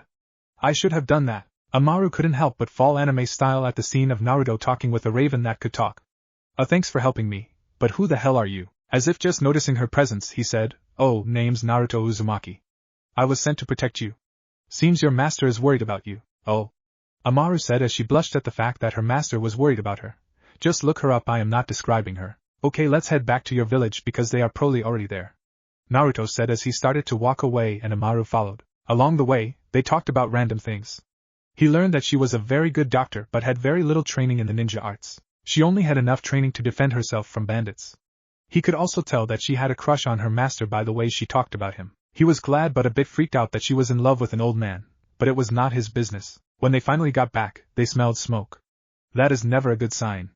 Naruto said as Amaru ran into the village to see that buildings were on fire and no one was around. Hello? Hello? Is anyone there? The red-haired girl yelled as she walked up the stairs to a higher level of the village. That was trap, for as soon as she stepped on the last step, machines firing kunai shot all their kunai at her. Now Naruto may be fast but he could not get to her in time. But he did watch in shock as an old man ran with all his might to get the girl out of harm's way, but he took all the kunai himself. Sensei! The girl cried as he fell down the stairs. Ah hell! Naruto said as he ran over to them. This was not good. Now I wish I was a medic. No need. Came a familiar voice. Naruto turned his head as he smirked at the forms of Sasuke, Sora, Sakura, and Hinata. Oh thank God. Yeah, Sakura does have some training in the medical arts so she is not totally useless. Sasuke commented. Oh yeah? Yelled Sakura as she bashed him over the head. How about now? Please, we have a mission. Hinata said as he tried to calm them down. Those idiots. Naruto said as Sakura and Hinata began to check up on Shino. What is up with you two? Naruto commented. Sasuke said, much to the annoyance of Naruto. In the end, it seemed that Shino could not be saved. Amaru broke down but they helped her bury the man. Naruto stayed with her for a bit, but he still had to help clean up the village and look for the villagers. They had all split up to find the village in the swampy areas around the village. He hoped Amaru would be okay. After all, she did lose someone she loved. Soon he came upon a mist-covered clearing and just waited for one of the others to come. Sakura and Sasuke soon came to him. Naruto? What are you doing? How is your search coming? Sakura asked. Guys, look. Naruto pointed to some ruins in the mist. What the must be those ruins that Shino talked about on the way here? Sasuke commented. As they walked through the misty ruins, they noticed a lone figure just standing there. The mist cleared and they saw it was Amaru, but something was wrong. She was acting differently. Amaru, what are you doing here? Naruto asked. She looked up and her eyes started glowing red, never a good sign. I am Rabi, she said in a monotone. When war fills the land, and the hearts of people are filled with darkness, I shall rise again. The hell are you talking about? Sasuke asked. Naruto, however, was pale. The Rabi was the zero-tailed masked leech. Oh, this was so not good. I will be born after eating the darkness in people's hearts, and my growth will know no bounds. She muttered as she shifted forms into the purple-skinned leech itself. Then I will rule the world, back with Sora and the gang. Sai was tiring out and Shikamaru know that. So he sent a signal to let Sai know he was done. The ink ninja sighed as he flew to the beach and ran into the forest behind the beach. That is where Shikamaru and Kakashi took care of the idiots who flew to the beach to kill them. So troublesome. Shikamaru sighed. Now it is your turn, fourth member. Back with Naruto. The leech quickly swung both of its hands and swatted Sasuke and Sakura into a few rocks, knocking them out. The leech then created multiple arms and quickly wrapped them around Naruto. I sensed that you had an evil power, but it is gone now. Why did you get rid of it? I wanted that power. Arg. Too bad for you, you freak. Wind style, blade burst. Called out as blades of wind formed on his person then blasted outward, shedding his fleshy captor. You cannot win, you are a failure in life, you will lose. ranted the leech. Oh, shut up! Naruto yelled as he charged the beast only for it to whack him into some rocks with its regrown arms. Oh, come on! Lead the insects, Kancha Kisaki, Insect Queen! Came a very familiar voice to Naruto as many different kinds of insects started to swarm the giant leech. Naruto turned his head to see Fu, his girlfriend. Nice timing, Naruto said as he got up. Thanks, but I am not the only one. Gaara also hold his ass over here too, Fu said with a smile. Before Naruto could say anything, he heard the monotone of Gaara, protection of the sands, Metaratai Sabur, metal-forming sands. With that, a huge wave metal sand formed into flying spikes to impale the annoying leech. Nice turnout, you two, Naruto commented as got back up, but saw the monster leech reforming itself. Oh, this is getting us nowhere fast. Naruto deadpanned. What do you suggest, Naruto? Fu said, a little freaked out by this thing. She is like a demon container, we just have to get through to her, Naruto said as the other two nodded in understanding. They didn't know the girl that much, they elected Naruto to do it. Right, thanks. Naruto deadpanned before he turned back to the possessed girl. Amaru! Amaru, wake up! Aren't you supposed to be Shino pupil?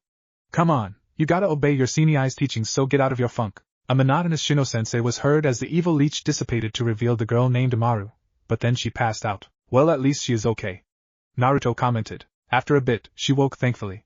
Naruto had made some clones to gather Sasuke and Sakura. The real Naruto waked over to the shaken girl and put a hand on her shoulder. She seemed to be out of it and Naruto said, Hey, you okay? It seemed like touching scenes, so Fu got a little jealous but kept control. It would not do well for Naruto if she killed someone he was supposed to protect. Naruto smiled and said, You did well. I am glad you came back to us. That is probably what Shino would have said. Yes, she muttered as she wiped some tears away. At that moment, Sasuke and Sakura were waking up. As soon as Sakura saw that Naruto was holding her, she freaked out and punched him into a tree, making him go poof. Sasuke just flicked the Naruto clone and made it disappear so he could get up. You two okay? Yeah, what happened? Sasuke said. Not entirely sure how it happened, but thankfully, it is over, Naruto said as he gave a bright smile. Oh. These two are Gaara from Suna and Fu from Taki. Naruto introduced his two friends to the two members of Team 7. Oh, so this is your girlfriend? Sakura said teasingly. You got a problem with that, Pinky? Fu said with narrowed eyes. No, I was just teasing Naruto, sheesh, Sakura said. Before they could say any more, the ground shook violently. Naruto decided to go into the ruins to see what was up. Amaru also wanted to, but Sakura and Fu said not, but Naruto said it was okay, so Gaara went in with them. Geez, Sakura said. Well, let's go find those villagers, Fu ordered. HN, Sasuke replied as they left the site. Naruto has the weirdest taste in girls, thought Sasuke as they started to leave, only for the ground to shake yet again, but a whole lot more violent. They turned and saw something they would never see in their lives. The ruins were rising out of the ground. What the fuck? Fu yelled the thing that was on everyone's mind. Naruto! All the three of them yelled, with Shikamaru. It is about time, Shikamaru muttered. The enemy's preparation should nearly be complete, so we will be facing an all-out attack. There is no need for you to worry about that, came another voice coming out of the water. That is because is it unfathomable for me to fail. Shikamaru just smirked at the form of Shino. Then they heard a rumbling sound as the ships were falling apart thanks to Shino's meddling eating bugs. When it seemed that the ships would be unable to move and pretty much not reparable, Shikamaru told Shino to call off his bugs. It was Yagura's turn. The Nara nodded to Yagura, who was already on the water, when he saw all the bugs in the air. Yagura nodded back as he began some hand signs, water-style, serpents of the maelstrom.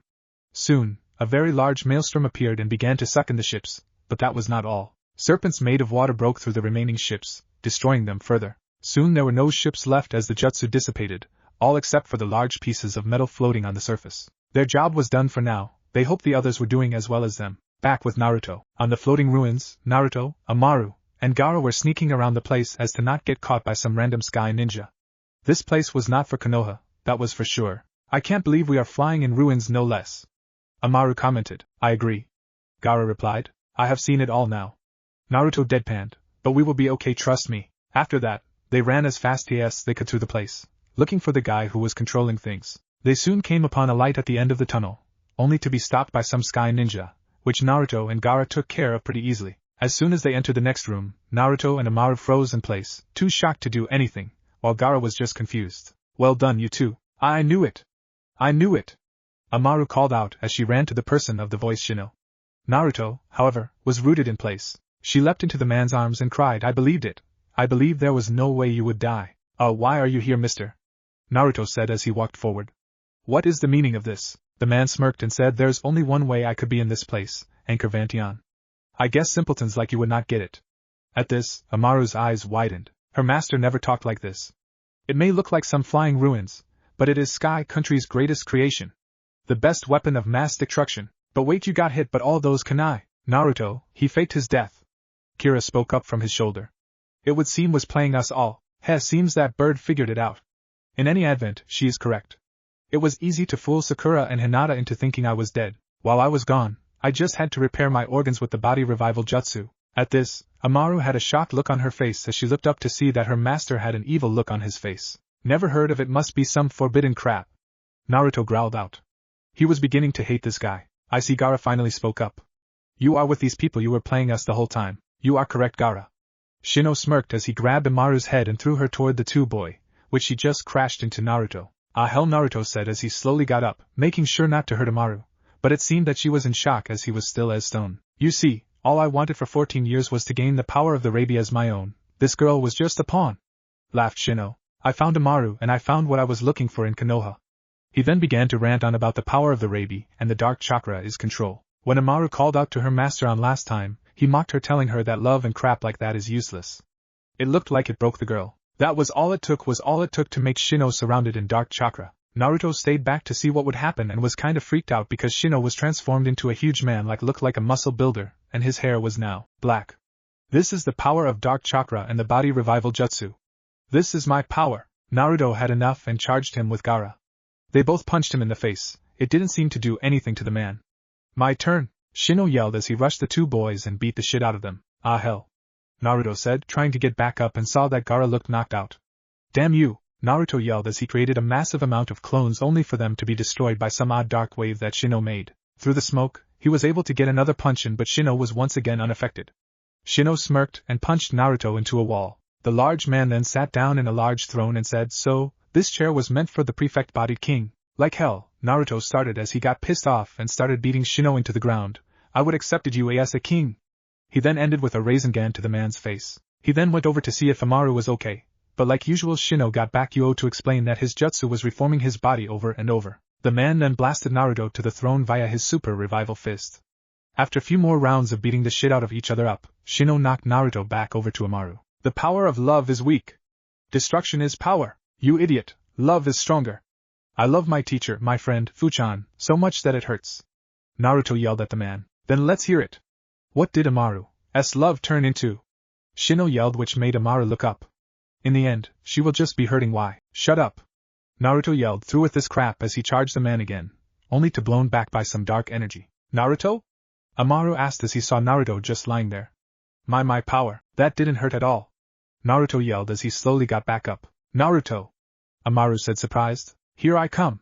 Naruto yelled at Shino and charged him yet again, only to be beat down again. Revival fist! Shino called out and sent Naruto back to Amaru, and thankfully she caught him and glared at the large man. Shino laughed and said, you have that look in your eyes, Amaru. Don't forget you're hated and never forgive me. Amaru took out a scalpel but began to cry as a memory came to her. Amaru, I can still fight. Naruto mumbled as he slowly got back up. I don't mind that you're sad or frustrated. You can hold it in, right? And I'll take it all for you, that is my job after all. Amaru just stared in shock at her protector, the tear running down her face. Naruto then turned to Shino. Don't move, I am going to kick your ass. Amaru started to whip her. Naruto, I'm sorry. She then brought her scalpel to her neck in a stabbing motion and attempted to stab herself, but Naruto stopped her with his arm, getting him stabbed instead. What's wrong? Don't do that. Naruto said weakly, you gotta keep on living. That's why you have to tell him goodbye. He then smiled brightly and said, you have not told him yet, right? How you really feel? You tell him, okay? Yeah. She said quietly as she began to help Naruto with his wound in his arm. As she was doing that, she began to talk about how she was praised by her master and thought she was beautiful, greatly annoying Shino. I have always loved you, sensei. She yelled out only for the jerk to start laughing like crazy. Naruto had enough of this and he began to really gain some strength and punched the shit out of Shino, yelling at him about forcing his ideals onto Amaru. I will never forget you for that. Naruto yelled and was going to send a Rasengan to the man but was cut off by a loud sound wave. A ninja in purple outfit but no headband had interrupted the fight. What the hell?